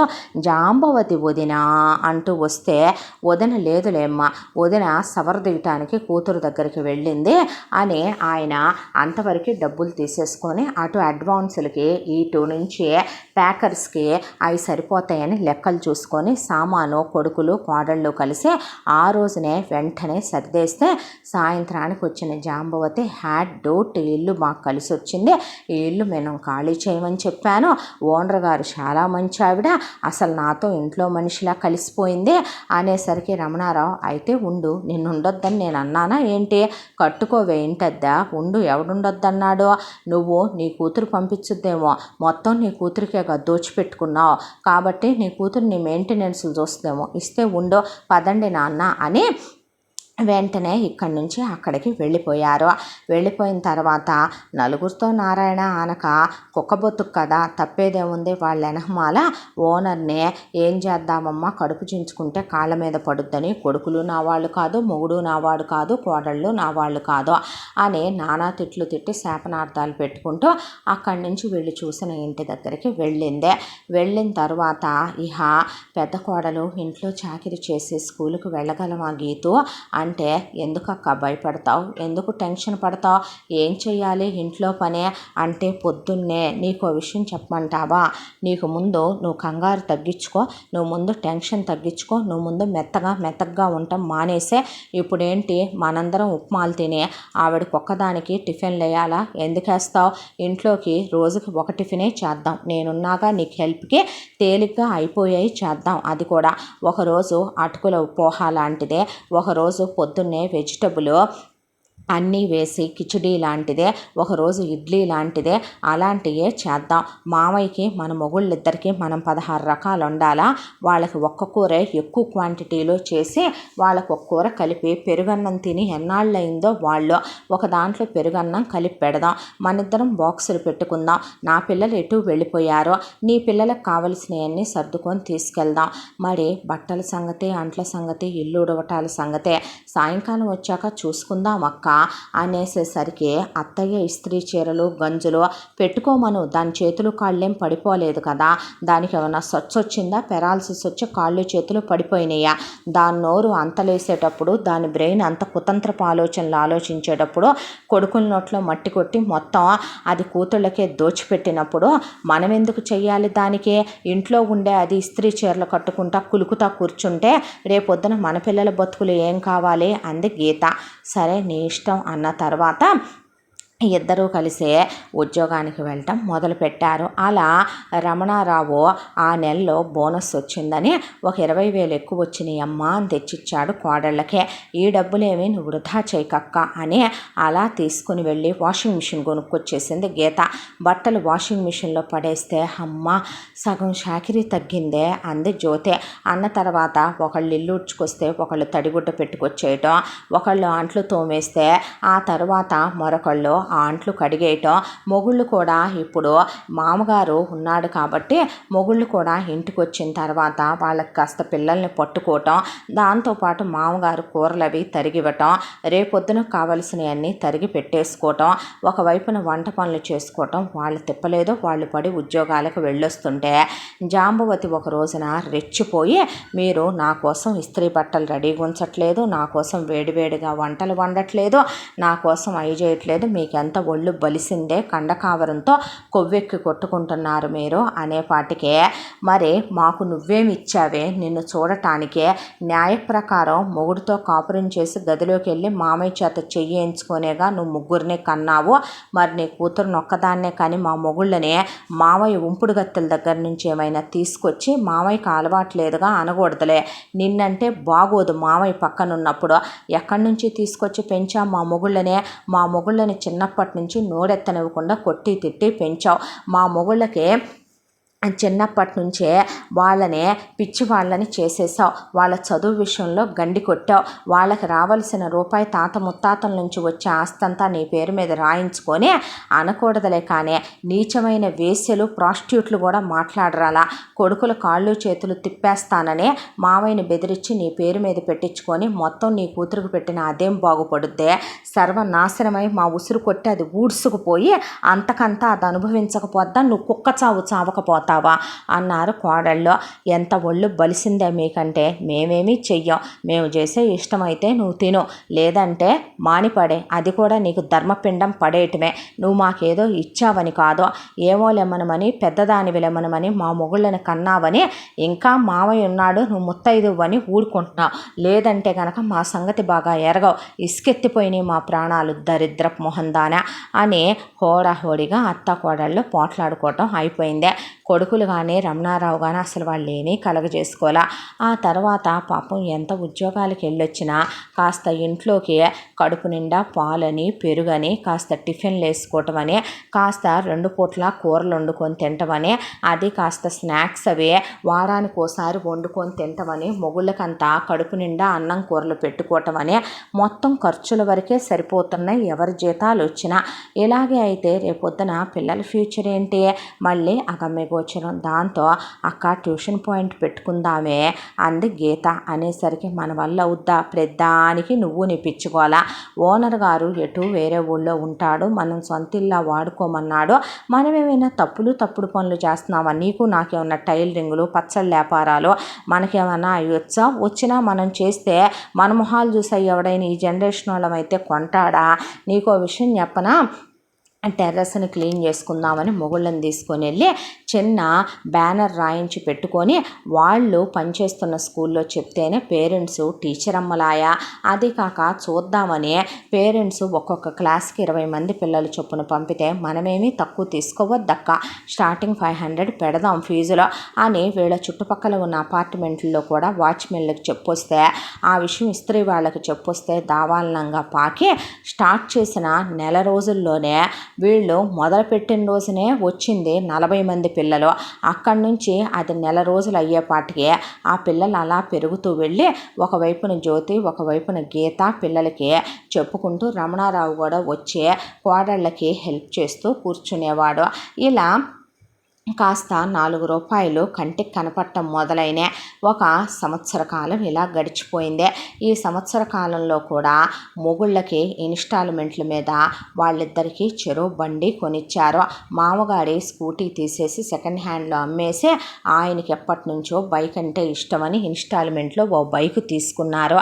తీసుకున్న తర్వాత పాపం ఇంత దాంట్లో బాధ ఏంటంటే మొగుళ్ళ ఉద్యోగాలకి వెళ్ళటం ఏం చేయాలో అర్థం కాలేదు. కడుపులో దిగులు తెములుకొచ్చేసిందే. ఆ తర్వాత అంతంతసేపు పనిచేస్తున్నారు. వర్కింగ్ టైమ్స్ ఇప్పుడు ఇంకా పెంచేశారు. మామగారికి కూడా ఇదివరకు లేనిది చాకిరీ ఎక్కువైపోయింది. 14 గంటల నుంచి 15 గంటలు చేయించుకుంటున్నారు. కళ్ళల్లో నీళ్లు తిరిగిపోయి దాంతో ఒకటే మాట అన్నారు, ఆ ఉద్యోగాలు మానేయకూడదు అని. మానేసి ఏం చెయ్యంరా, 25,000 అయింది జీతం, ఇది కూడా ఎవరు బయట పర్వాలేదు, ఏ కంప్యూటర్ కోర్సు నేర్చుకోండి, మేము డబ్బులు ఇస్తాం, తర్వాత ఏ రిసెప్షన్లోనో ఎక్కడో చోట జాయిన్ అయ్యండి, 20,000 రానివ్వండి పర్వాలేదు, మాకెటు ట్యూషన్లో పిల్లలు పెరిగిపోయారు మందలుగా, మాకెటు మీ అవసరం ఉంది, మీరు ఎవరినో పెట్టుకొని మేము డబ్బులు ఇచ్చే బదులు మాకు హెల్ప్ చేయొచ్చు కదా అని అడిగేపాటికి పెళ్ళాలు చెప్పినట్టే విన్నారు మొగుళ్ళు. వెళ్ళి కంప్యూటర్ కోర్సులు నేర్చుకున్నారు. ఇద్దరు చెరొక చోట బిల్లింగ్ సెక్షన్లో ఒకళ్ళకి రిసెప్షన్లో ఒకళ్ళకి ఉద్యోగాలు వచ్చినాయి. అయితే రమణారావు కూడా ఆయన చేయలేక అక్కడ మానేసి ఒక సూపర్ మార్కెట్లో జాయిన్ అయిపోయాడు. ఆయన కూడాను ఆ సూపర్ మార్కెట్లో పైనంతా చూసుకునే సూపర్వైజర్గా ఉద్యోగం వచ్చింది ఆయనకి. ఆ తర్వాత ఇప్పుడు పెందలాడే మగాళ్ళు 3 ఇంటికి వస్తున్నారు.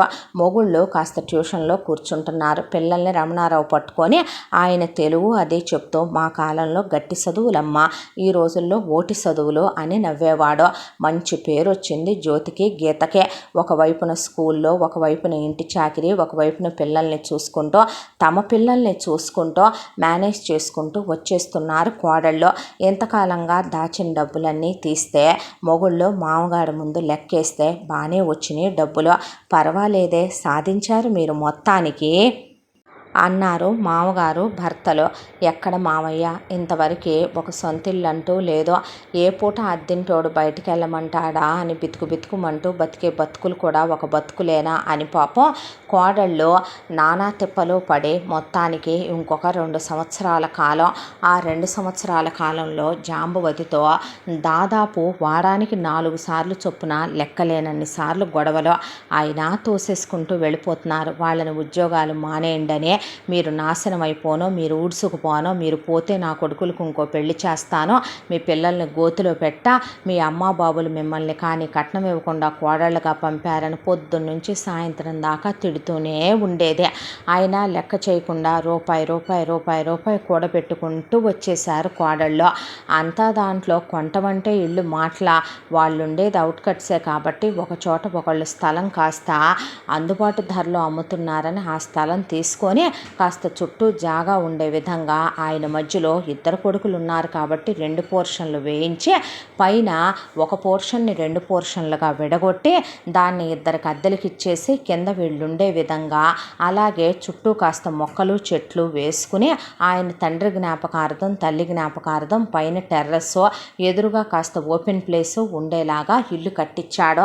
గృహప్రవేశం చేసుకొని ఆ ఇంట్లోకి వెళ్ళారు. కూతుర్ని రామ్మ అని కబురు పెట్టింది జాంబవతి. చిచ్చి, అలాంటి అలగా వాళ్ళ ఇళ్ళకి, లో క్లాస్ వాళ్ళ ఇళ్ళకి నేను వస్తానా ఏంటి? ఆ రోజు నీ మొగుడు నీ కొడుకుల పెళ్ళిళ్ళకి రమ్మంటేనే అడుక్కు తినే ఎదవల పెళ్ళిళ్ళకి నేను రానన్నాను. తోడబుట్టిన వాళ్ళని అలా అనొచ్చా అని నా క్లాస్ పీకాడు. నేనెందుకు వస్తానమ్మా అంటే, సరేలే నువ్వు రావద్దులే అంది జాంబవతి. ఆ తర్వాత గీత వెళ్ళి తన పిల్లలిద్దరినీ కూడా తీసుకొచ్చుకున్న తర్వాత ఇలా మరికొంతకాలం గడిచిపోయే, పైన వచ్చే ఇంటెద్దలు ఏదైతే ఉన్నాయో వాటితోనే ఇల్లు జరిపేసుకుంటూ వచ్చే ట్యూషన్ డబ్బులు, మామగారి జీతం, మొగుళ్ళ జీతాలు, తమ జీతాలు రూపాయి దాస్తూ పిల్లల్ని స్కూల్లో వేసి చదివించుకుంటూ 2 ఏళ్ళు లాక్కొచ్చారు. రమణారావుకి కొడుకుల వైపు చూస్తే ఆయనకి కళ్ళల్లో నీళ్లు తిరిగిపోయే. ఆయన ఒక ఆలోచించాడు. సూపర్ మార్కెట్లో ఇన్నాళ్లుగా పనిచేస్తూ పట్టు అనుభవం సాధించాడు. ఎక్కడ సరుకులు కొంటున్నారు, ఎంత కొంటున్నారో, ఆ కొన్న సరుకులు ఎలా ప్యాకింగ్ చేస్తున్నారో, ఎలా సర్దుతున్నారు, ఎలా అమ్ముతున్నారో, ఎలా బిల్లులు, ఎలా హోమ్ డెలివరీలు, అవన్నీ కాస్త నేర్చుకున్నాడు ఆయన. ఇప్పుడు వీళ్ళ సొంతిల్లు ఉన్న ఏరియాలో ఎక్కడా సూపర్ మార్కెట్ లేదు. ఒక చోట ఒక ల్యాండ్ అమ్మకానికి వచ్చింది. అది వీళ్ళింటికి దగ్గరే. వీళ్ళింటి చుట్టుపక్కల మొత్తం అన్ని కమర్షియల్ అపార్ట్మెంట్స్, కమర్షియల్ హౌసెస్. ఆడవాళ్ళు షాపింగ్ చేయడానికి కూడా తీరికలు ఉన్నోళ్ళు కాదు, ఉద్యోగాలకు వెళ్ళేవాళ్ళు. ఫోన్ కొడితే సరుకులు పంపించగలిగి ఉండాలి. దాంతో ఇప్పుడు కొడుకులకు బళ్ళు ఉన్నాయి, తనకు బండి ఉంది, ఎవరూ నామూషి అనుకునేది లేదో. లేదా ఒక డెలివరీ కుర్రాన్ని పెట్టుకుంటే పోద్దేమో. సూపర్ మార్కెట్ పెడితే ఎలా ఉంటుందని ఆయన ఆలోచించుకుంటూ కూర్చున్నాడు ట్యూషన్లో. ఆ విషయం రేపు ఆదివారం కూర్చోబెట్టి కొడుకులకి కోడళ్ళకి చెప్పాలి అనుకుంటూ ఉండగా, పిల్లలు ఆ రోజు ఎందుకో నిద్రకి జోగిలు పడిపోతూ ఉండగా, నేను తీసుకెళ్ళి పడుకోబెట్టి వస్తానులేమ్మా మీరు కానివ్వండి ఆయన పిల్లల్ని తీసుకెళ్ళి పడుకోబెట్టి కూలర్ పెట్టి వచ్చాడు. అయితే పిల్లల్లో ఒక బుడ్డోడు నిద్రలేసి మిగతా పిల్లల్ని నిద్రలేపి ఆడుకుందాం రండిరా అంటూ ఉండగా, జాంబవతికి ఆకలైందని 1/2 కిలో రవ్వ ఉప్మా చేసుకుందామని నీళ్లు తెరలటానికి పొయ్యి మీద పెట్టి రవ్వలో ఉన్నటువంటి రసను తుక్కు ఏదన్నా ఉంటే ఏరదామని ఏరుకుంటూ నుంచుంటే ఈలోపు పిల్లలు అలా ఆడుకుంటూ ఉండగా ఒళ్ళు మండిపోయి, తన కూతురు పిల్లలు హాస్టల్లో చదువుకుంటున్నారు, తన కూతురు పిల్లలు అందగాళ్ళు, వీళ్ళనే వాళ్ళు ఉన్నారనేగా తెగ మూటలు కడుతున్నారు, వీళ్ళే లేకపోతే ఈ కూడా తన కూతురికే కదా అనే దాంతో కావాలని పిల్లలు ఆడుకునే బొమ్మ గ్యాస్ పొయ్యి మీద పడేసింది జాంబవతి. దాంతో పిల్లాడు నానమ్మ తీసివ్వవా అంటే, నువ్వే తీసుకో అనేసరికి కోడళ్ళు అప్పుడే మంచినీళ్ళు తాగి బాత్రూమ్కి వెళ్ళొద్దామని కిందకొచ్చి, పిల్లాడు వెళ్ళేపాటికి పిల్లలు ముగ్గురు నేను తీసుకుంటా అని వెళ్తూ, ఇంకేముంది ఆ తెల్లే నీళ్ళు వాళ్ళ మీద పడితే పిల్లలు ఎందుకైనా పనికొస్తారా, పరిగెత్తుకుంటూ వెళ్ళి కోడళ్ళు పిల్లల్ని లాగేసేపాటికి ఆ బాండీలో ఉడుకు నీళ్లు చేతుల మీద పడి పీతాట్లు ఊడిపోయినాయి. అమ్మా అని కోడళ్ళు అల్లాడిపోయేపాటికి ఆయన కొడుకులు ట్యూషన్ పిల్లల్ని వెళ్ళిపోమ్మనే పరిగెత్తుకుంటూ వచ్చారు. వచ్చేపాటికి కోడళ్ళని అని హాస్పిటల్కి తీసుకెళ్తే బ్యాండేడ్లు వేసి ఫస్ట్ ఎయిడ్ చేసి మొత్తానికి మందు రాసి పంపించాడు డాక్టర్. మంటలెత్తిపోతున్నాయి, కోడళ్ళు అరిసి కేకలు పెడుతున్నారు. ఆయన నువ్వు మనిషివా పశువే, చిన్నపిల్లలు వెళుతుంటే చూస్తూ ఎలా నుంచున్నావు, పిల్లలకి ఏమైనా అయితే ఆయుష్ ఉంటే బతుకుతారు, లేదంటే పోతారు, ఏం చేద్దాం. ఆయన రోజు కుక్కలు పందులు సందుల్లో గొంతుల్లో చాలా వాటిని కంటే చాలా పోతున్నాయి, ఉన్నాయి లెక్క అనుకోవాలి. వీళ్ళేమన్నా రాకుమార్తెలా, అబ్బో ఇంకేముందేమన్నా నా కూతురు పిల్లల దిగొచ్చారులే మళ్ళీ పుట్టరు ఇట్టాటోళ్ళు అనుకోవటానికి అనేసరికి రమణారావు కోపం కట్టలు తెంచుకొని కూర్చొని ఉప్మా ఇంత ఉండలు చేసుకొని చట్నీల్లో ముంచుకొని తింటుంటే లాగి పెట్టి కొట్టేపాటికి వెళ్ళి కింద పడింది. నన్నే కొడతావంటరా నీతి మాలిన కుక్క, ఒక అమ్మ అబ్బకు పుట్టని ఎదవ, నేను కాబట్టి నీతో ఇన్నాళ్ళు కాపురం చేస్తున్నాను, నువ్వు నా ఒంటి మీద చెయ్యకపోయినా ఇలాంటి రోజు అనేది ఒకటి వచ్చింది కాబట్టి ఆస్తంతా నా కూతురికి రాసుకున్నాను. ఏరా పెళ్ళానికి బదులు కోడళ్ళ దగ్గరికి వెళ్ళి కోరిక తీర్చుకుంటున్నావా అనే పాటికి అది నోరా ఇంకేమైనానా అని కొడుకులు లేచి నిలబడేపాటికి మీరాగండ్రా అని ఆయనే ఇక ఆ పక్కనే కర్రలు పెట్టి ఉన్నాయి. ఆ కర్రలు తీసుకొని వాటితో పాటు ఇంటి పనికని తెచ్చిన ఐరన్ రాడ్లుంటే అవి పెట్టి చీరంతా చిరిగిపోయిందాకా తుక్కు కింద కొట్టి వదిలిపెట్టాడు. కోడళ్ళని ఈ ఏమంటా వచ్చినాయో దరిద్రపై నా కొడుకులు నాకు కాకుండా చేసినాయి అంటే వాళ్ళెందుకు చేశారే, నిన్ను మాకు కాకుండా మమ్మల్ని నీకు కాకుండా నువ్వే చేశావు. చిన్నప్పటి నుంచి కూతురు ఎక్కువ కొడుకులు తక్కువ అని మొత్తం నీ కూతురికి దోచిపెట్టి మమ్మల్ని అనాథల్ని చేసి మమ్మల్ని చివరికి అడుక్కు తినే స్టేజ్కి తెచ్చి నుంచోబెట్టి నిన్న అమ్మ అనాలంటేనే అసహ్యం వేస్తుందన్నారు కొడుకులు. మీ దగ్గర నేనెందుకు ఉంటానురా, మీరు అసలు నాకు పుట్టలేదనుకుంటాను, నాకు పురిట్లోనే పొయ్యారనుకుంటాను, అనవసరంగా మోసాను నేను మిమ్మల్ని. ఒక్కొక్కసారి కడుపులో ఏ గడ్డలో పడితే మోస్తామే అలా మోసాను. మీరు పోయిన రోజు కూడా మీ మొహం చుట్టాను నేను రానని తాళి తెంచి నేను ముండ మోసానని రమణారావు ముందు ముండ మోసి ఇక అక్కడే ఉన్న ఆయన తెల్ల పంచుంటే అది చుట్టుకొని అలా కూతురు దగ్గరికి వెళ్ళిపోయింది జాంబవతి. ఏంటి మీ అమ్మ వచ్చింది అని అడిగాడు సందీప్. అడిగితే ఇక మీదట ఇక్కడే ఉంటుందంట, వాళ్ళు ఇలా చేశారంట, నీ అమ్మకు నోడు కుదరదుగా అనేసరికి కట్నం ఇచ్చాంగా అల్లుడు, నేను ఆ రోజు ఇచ్చిందే ఇలాంటి రోజు వస్తే ఉందామని అనేసరికి సందీప్ ఏమీ మాట్లాడకుండా వెళ్ళిపోయి కూతురు దగ్గర సెట్ అయింది జాంబవతి. ఇక ఇటువైపున జ్యోతి గీత కలిసి కష్టపడి మొత్తానికి రమణారావు తన ఐడియా చెప్పాడు. పెళ్ళాం పోయిందని ఆయన డిసైడ్ అయిపోయి పెళ్ళానికి పెండం పెట్టేసి మొలతాడు తెంచేశాడు. ఆయన కూడా పెళ్ళాం ఏ తాళిబొట్టు అయితే కనుక తెంపేసిపోయిందో దాన్ని చెడగొట్టేసి ఇంకాసిన డబ్బులేసి కొడుకులిద్దరికీ చెరో చైను మనవాళ్ళిద్దరికీ చెరో చైను చేయించేసి ఇక పేడ ఇరగడైపోయింది అనుకున్నాడు. ఆయనకి విసుగు పుట్టిపోయి ప్రాణం. కొన్ని జన్మలు మారనప్పుడు వాటి కోసం మనం నరకం అనుభవిస్తూ ఎంతకాలమని బ్రతుకుతాం. సూపర్ మార్కెట్ పెట్టుకున్నాడు. కొడుకుల్ని ఆ రిసెప్షన్లో బిల్డింగుల దగ్గర ఉద్యోగాలు మానిపించి వాళ్ళ దాంట్లోనే దట్టు సొంతంగా కట్టించుకున్న సూపర్ మార్కెట్. ఎవడు ఇప్పుడు వాళ్ళని కదిలించటానికి కూడా లేదో. చక్కగా ఒక పిల్లాన్ని పెట్టుకొని హోమ్ డెలివరీ ప్యాకింగ్లో ఇక కొడుకులకి సరుకులు ఎక్కడెక్కడ కొనాలి, ఏ పల్లెటూళ్ళకి వెళ్ళాలి, ఏ పొలాల్లో తక్కువ రేటు కొనుక్కురావాలి, ఎలా ప్యాకింగులు చేయించాలి, క్వాలిటీ నాణ్యత మనం తగ్గించకుండా ఎలా అమ్మాలి, జనాన్ని ఎలా ఆకర్షించాలి, స్కీములు ఎలా పెట్టాలి, ఫ్రీ ఆఫర్లు ఎలా పెట్టాలి, మనం ఒకళ్ళ దగ్గర నుంచి ఎలా కొనాలి, ఒక సంవత్సర కాలంలో వాళ్ళకి పని నేర్పించేశాడు. ఆయన్ని బిల్లింగ్ సెక్షన్లో కూర్చోబెట్టేసి కొడుకులు ఒకవైపున ఒకళ్ళు సరుకు కొనటం, ఒకళ్ళు మొత్తం సూపర్ మార్కెట్ పైన చూసుకోవటం, ఇంకొకళ్ళు ఇంకో రోజు సరుకుకి వెళ్ళటం, ఇంకొక రోజు ఇంకొకళ్ళు సూపర్ మార్కెట్ చూసుకోవటం, ఇలా ఫస్ట్ ఫ్లోర్లో మొదలుపెట్టిందల్లా 3 సంవత్సరాలు తిరిగేపాటికి 3 ఫ్లోర్లకు ఎదిగింది ఆ సూపర్ మార్కెట్. ఆ తర్వాత రమణారావు ఇన్నాళ్ళ నుంచి వచ్చిన సేవింగ్స్తో ఆయన స్థలాలు కొన్నాడు, పొలాలు కొన్నాడు. ఇంకొక చోట కొడుకులిద్దరికి 2 అపార్ట్మెంట్లు కొని అద్దెకి ఇచ్చాడు. ఇంకొక 6 పోర్షన్లు ఇల్లు కట్టించే దాన్ని అద్దెలకి ఇచ్చాడు. ప్రతి రూపాయి బ్యాంక్ అకౌంట్లో పడేలా పిల్లలకి అలాగే కోడళ్ళకి ముందు బంగారాలు చేయించాడు. ఆడపిల్లలకి చేయించుకొచ్చాడు, మగపిల్లలకి చేయించుకొచ్చాడు. కొడుకులిద్దరికీ సింపుల్లోనే చెరొక కారు కొనిపెట్టాడు. ఆ తర్వాత పిల్లల పేరు మీద చదువులకనే ఇంత స్కీముల్లో కట్టేశాడు డబ్బులు. ఇక కోడళ్ళని ఇంకా మీరు ఉద్యోగాలు చేయొద్దమ్మా అని ఉద్యోగాలు మానిపించేసి ఆ తరువాత కోడళ్ళు ఆ ట్యూషన్ పాయింట్ మాత్రం తీసేయకుండా అలా రన్ చేసుకుంటూ కొంతమంది స్టడీ టీచర్లను తీసుకొని వాళ్ళకి మనం భుక్తి కల్పించినట్టు ఉంటుందని దాన్ని అలా రన్ చేసుకుంటూ 2 చేతులా సంపాదించుకుంటున్నారు. వచ్చే రూపాయే కానీ పోయే రూపాయి లేదు. చక్కగా పిల్లల్ని ఇప్పుడు మంచి కాన్వెంటుల్లో వేశారు. హ్యాపీగా లైఫ్ 3 పువ్వులు 6 కాయలుగా సంతోషంగా సాగిపోతోంది. పడ్డ కష్టాలకి తోడికోడళ్ళు సొంత అక్కా చెల్లెళ్ళలా కష్టపడ్డందుకు దేవుడు ఒక మంచి దారి చూపించాడు. ఇలా వీళ్ళ లైఫ్లో హ్యాపీగా సెటిల్ అయిపోయినాయి. కొడుకులతో పీజీలు రాయించేశాడు, కోడళ్ళతో పీజీలు రాయించాడు. చదువు అనే అస్త్రం ఏమో ఏ రోజు ఎప్పటికైనా పిల్లలకు ఉపయోగపడుద్దని అది అలా ఉంచుకోమని చెప్పాడు. కొడుకులు కోడళ్ళనే సరదాగా పిల్లలు నా దగ్గర ఉంటారులేమ్మా అని చెప్పి దగ్గరలోనే మీరెటు విదేశాలకు వెళ్ళలేరు కదా, వెళ్ళిరండి, నేను ఇవి చూశాను అవి చూశాను, వాయనాడు వెళ్ళిరండి, మనాలి వెళ్ళిరండి, షిమ్లా వెళ్ళిరండి, డార్జిలింగ్ వెళ్ళిరండి అని సంతోషంగా భార్యలతో కొడుకుల్ని పంపించే ఆయన అలాగూ కొడుకులు సంతోషాలు చూసుకుంటూ ఆనందంగా ఉన్నాడు. ఇక్కడ కథ ఇలా సుఖాంతమైందే.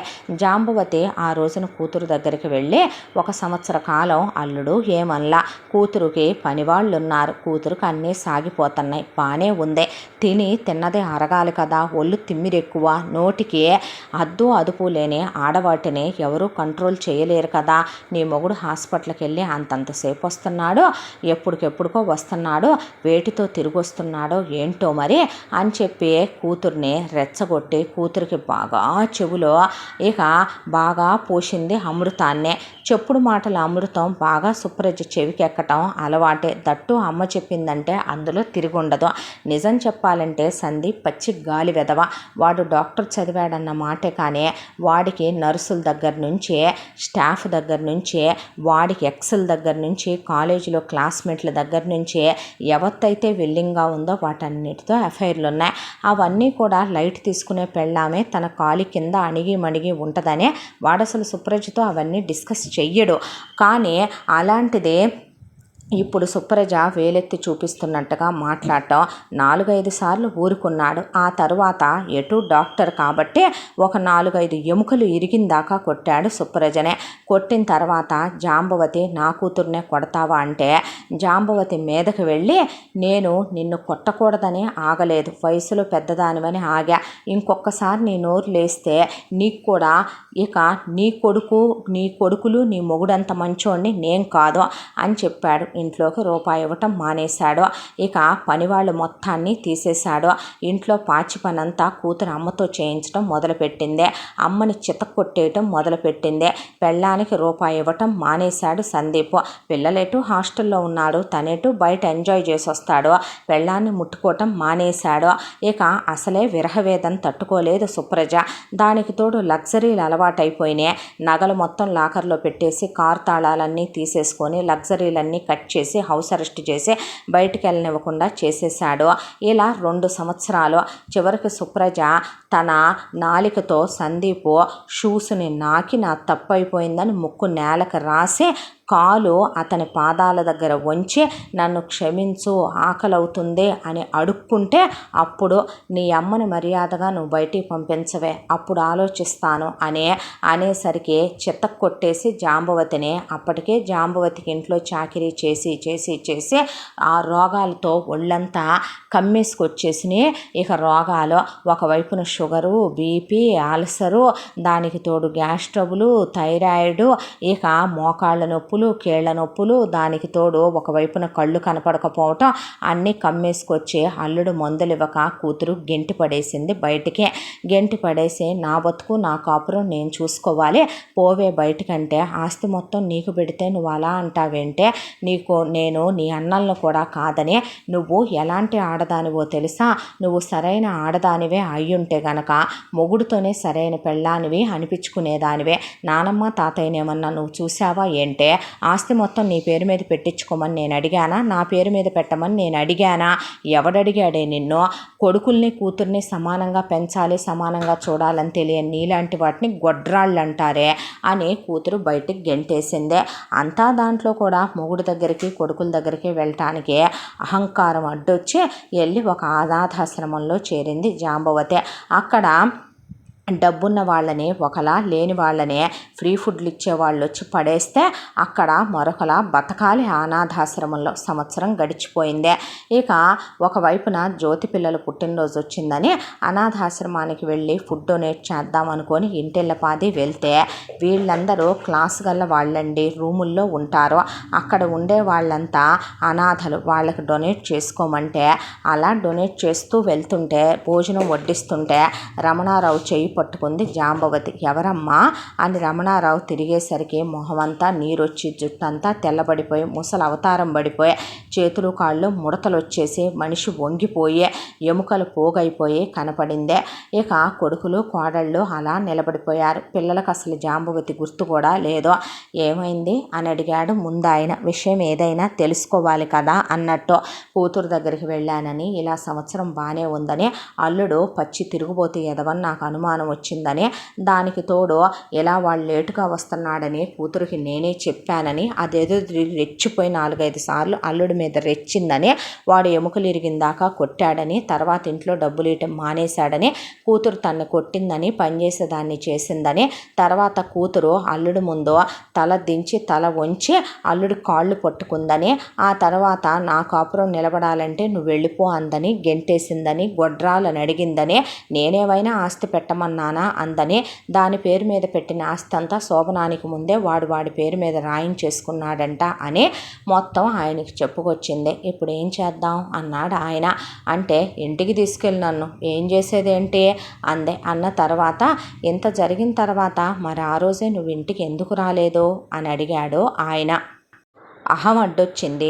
నీ కొడుకుల మొహాలు, నీ కోడళ్ళ మొహాలు చూడాలనిపించలా, నీ మోచేతి కింద నీళ్లు తాగాలనిపించలా, నా కూతురు నా కోసం వస్తుందేమోనని కళ్ళు కాయలు కాసిపోయేలా ఎదురు చూశాను అందే. అన్న తర్వాత ఆయన ఏమీ మాట్లాడలేదు. ఇంటికి తీసుకెళ్దాం మామయ్య అన్నారు కోడళ్ళు. ఎందుకమ్మా అన్నాడు ఆయన. మా పిల్లలకి ఉసురు పాపం తగులుద్ది మామయ్య, పెద్దావిడ్ని ఇలా వదిలేయకూడదు కదా అంటే కొడుకులు కోడళ్ళ వైపు అలా చూశారు. ఏంట్రా అన్నాడు ఆయన. ఏం లేదు నాన్న, మీ ఇష్టం అన్నారు. కొడుకులు విముఖతగా ఉన్నారనే విషయం ఆయనకి బాగా క్లియర్గా అర్థమైంది. ఆయన ఒక ఆలోచన ఆలోచించి అనాథాశ్రమం ఆయన్ని రమ్మనమని, బాబు అటువైపున డబ్బున్న వాళ్ళకి ఎంత కడతారో? సార్, నాన్ ఏసీ రూమ్ అయితే 10,000 అండి, ఏసీ రూమ్ అయితే 20,000, అందులో టీవీ ఉంటుంది, మేము రోజు టిఫిన్ ఇస్తాం, భోజనం ఇస్తాం, పళ్ళరసం ఇస్తాం, పళ్ళు ఇస్తాం, డాక్టర్ వచ్చి చెకప్ చేస్తాడు, మీరు పంపించిన మందులు వాడతాం, మీరు ఇచ్చిన బట్టలు అందజేస్తాం, ఏసీ రూములు ఉంటాయి, బాత్రూమ్లు అవి కడుగుతారు, రూమ్లు క్లీన్ చేస్తారో, వాళ్ళని రోజు న్యూస్ పేపర్ ఇస్తాం, వెళ్ళి పలకడిచ్చొస్తాం అని చెప్పుకొస్తే సో లగ్జరీలన్నీ ఉంటాయి అంతేగా బాబు అంటే, అవునండి అంటే, ఈవిడ్ని ఆ రూమ్కి షిఫ్ట్ చేయండి బాబు, మేము నెలకి 20,000 రూపాయలు మీ అకౌంట్ నెంబర్ ఇవ్వండి, మీ అకౌంట్కి వేస్తాం, సంవత్సరానికి ఒకసారి ఈవిడికి బట్టలు పంపిస్తాం, ఈవిడ్ని హాస్పిటల్లో చూపించి నెలకు ఒకసారి ఈవిడికి మందులు పంపిస్తాను, అవి ఈవిడికి అందచేయండి చాలు అని చెప్పి కొడుకుల దగ్గరికి వెళ్ళి, ఎంతైనా మిమ్మల్ని మోసి కన్నాను అని ఒక రోజున అన్నది కదరా, మిమ్మల్ని కన్నందుకు అది 9 నెలలు మోసినందుకు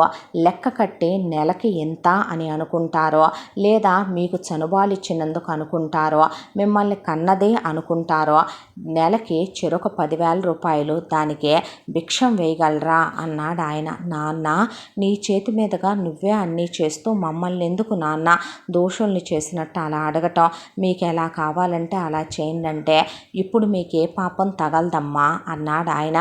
అదేంటి మావయ్య, ఇంటికి తీసుకెళ్దామంటే వద్దమ్మా, కాలకూట విషాన్ని కక్కే పాము అదేదో దాని పడగని దింపింది కదా అని మనం తీసుకెళ్తే మళ్ళీ అది విషాన్ని చిమ్ముద్దే అన్న తర్వాత ఆయన వాళ్ళకి అడ్వాన్స్ కట్టేశాడు.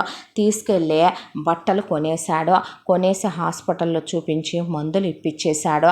ఇప్పించేసి నువ్విహ నుంచి ఇక్కడే ఉండు, నిన్ను చూడటానికి నేను రాను, కొడుకులు రారు, కోడళ్ళు రారు, నీకెటు మేమక్కర్లేదు, మనవాళ్ళు మనవరాళ్ళు ఉంటే ఎంత పోతే ఎంత, నా ఆడదానివి, తెంచి నా మొహానేసిన దానివే, మొత్తం నీ కూతురికి పెట్టుకున్న దానివే, ఏ రోజు మొగుడికి నువ్వు సరైన పెళ్ళాంగా ఏ రోజు నువ్వు లేవు, కొడుకులకి తల్లిగాను లేవు, కోడళ్ళకి అత్తగాను లేవు, ఇప్పుడు నిన్ను తీసుకెళ్ళి పెట్టుకున్నా నువ్వు రేపొద్దున విషాన్నే కక్కుతావు, మీరు బాగానే ఆస్తులు పోగేసుకున్నారంటగా, నన్ను తీసుకెళ్తే అందే, చూసావా నువ్వు ఇప్పటికి కూడా ఏంటంటే అక్కడికి వస్తే కుటుంబాలని విచ్ఛిన్నం చేస్తావు, తోడుకోడళ్ళని విడగొడతావు, నా కొడుకులు కోడళ్ళని ఇలా నువ్వు బ్రతకనివ్వవు, మళ్ళీ మొత్తం నీ కూతురికే దోచాలనుకుంటావు, నీకు నాకు ఎప్పుడో రుణం తీరిపోయిందని ఆయన వచ్చేసాడు, ప్రతి నెల వెళ్లాల్సినవి వెళుతున్నాయి, జాంబవతి కూతురు వస్తుంది కదా అని ఆ రూమ్లో నుంచి బయటకు వచ్చేసి అలా గేటు వైపు చూసుకునేదే,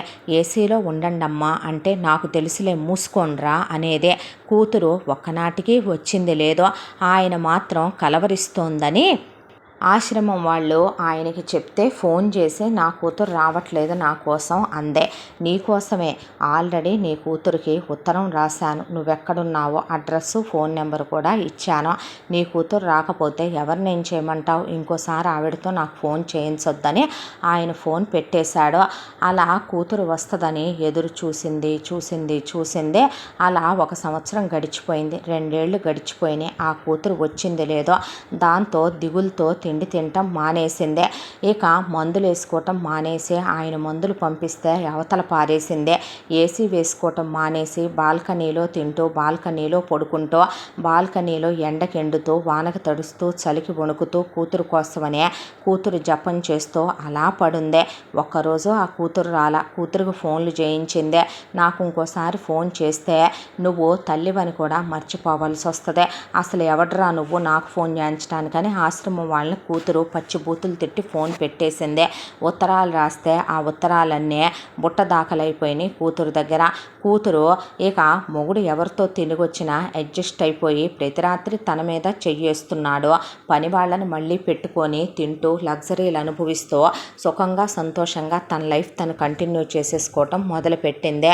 ఆ తర్వాత మంచాన పడితేనైనా కూతురు వస్తుందేమోనని మందులు వేసుకోవటం మానేసి తిండి తినటం మానేసి మంచంలో పడింది. ఆశ్రమం వాళ్ళే చూశారు, ఆయన ఆ కూతురు రాలేదో కబురు పెట్టారు రమణారావుకి, ఇలా మీ అమ్మ మంచంలో పడిందంటని కూతురుకి ఆయన ఉత్తరం రాసి ఫోన్ చేసి చెప్పాడు.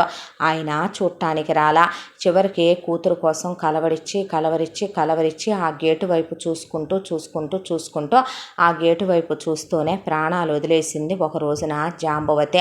ఇలా మీ భార్య పోయారండి, కూతురు కోసం కలవరించి గేటు వైపు చూస్తూనే ప్రాణాలు వదిలేశారు అంటే ఆయన ప్రాణమంతా కూతురు మీదే ఉన్నప్పుడు కొడుకులు వెళ్ళినా దానికి తలకొరివి పెట్టినా నేను కొడుకులు మనశ్శాంతి ఉండదని ఆయన కూతురికే కబురు చేశాడు.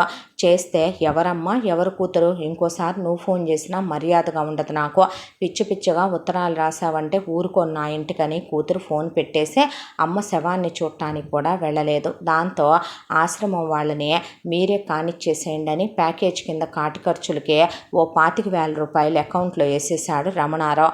నాన్న అంటే వద్దురా, ఆఖరి చూపు కూడా చూడాలని లేదు మామయ్య అన్నారు కోడళ్ళు. లేదమ్మా, అది చింత చచ్చినా పులుపు చావలేదని కూతురు దగ్గరికి వెళ్ళి అంత జరిగిన తర్వాత కూడా ఒక్క క్షమాపణ, క్షమించండి నేను మారాను అని నన్ను అడిగిందా, నీ మొగుళ్ళనే మీకు ద్రోహం చేశానయ్యా క్షమించండి అని క్షమాపణ చెప్పిందా, మీకు చెప్పిందా, పిల్లల్ని నానమ్మగా దగ్గరికి తీసుకుందా, ఒక విషయం చెప్పమంటావా, అది ఎందుకు వస్తానందో దానికి రోగాలు నయం చేయించి తీసుకొచ్చి ఇంట్లో కూర్చోబెడితే మీ మీద పెత్తనం చేసి మిమ్మల్ని విడగొట్టి ఆ తర్వాత ఈ ఉన్నాయి మొత్తం మళ్ళీ మీకు మీ మొగుడు మొగుడికి విడాకులు జరిగేలా చేసి లేనిపోయినవన్నీ అంటగట్టి నానా రచ్చ చేసి పిల్లలకి మీ మీద నూరిపోసి ఎదిగే వయసులమ్మ వాళ్ళయ్యే, మీ పిల్లల్నే మీకు కాకుండా చేసి వాళ్ళని గాలి రకాలుగా తయారు చేసి ఉన్నది మొత్తం మళ్ళీ కూతురికి దోచిపెట్టాలన్నదే దాని బుద్ధే.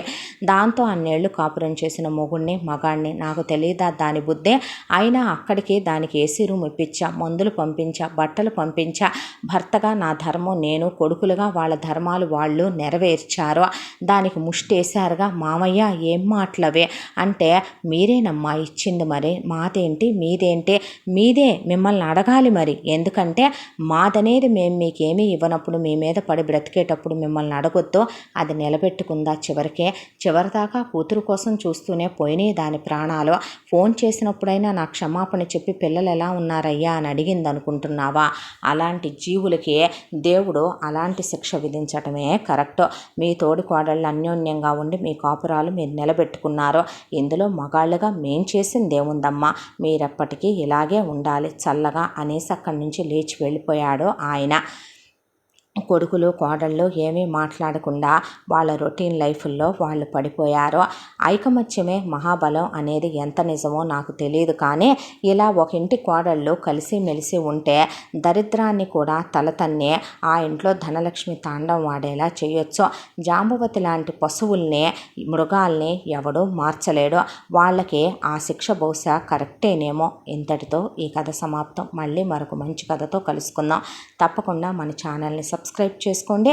ఈ కథను మనకు అందించిన కథా రచయిత్రి జి. యామిని శ్రీనివాస్ గారు. Thank you.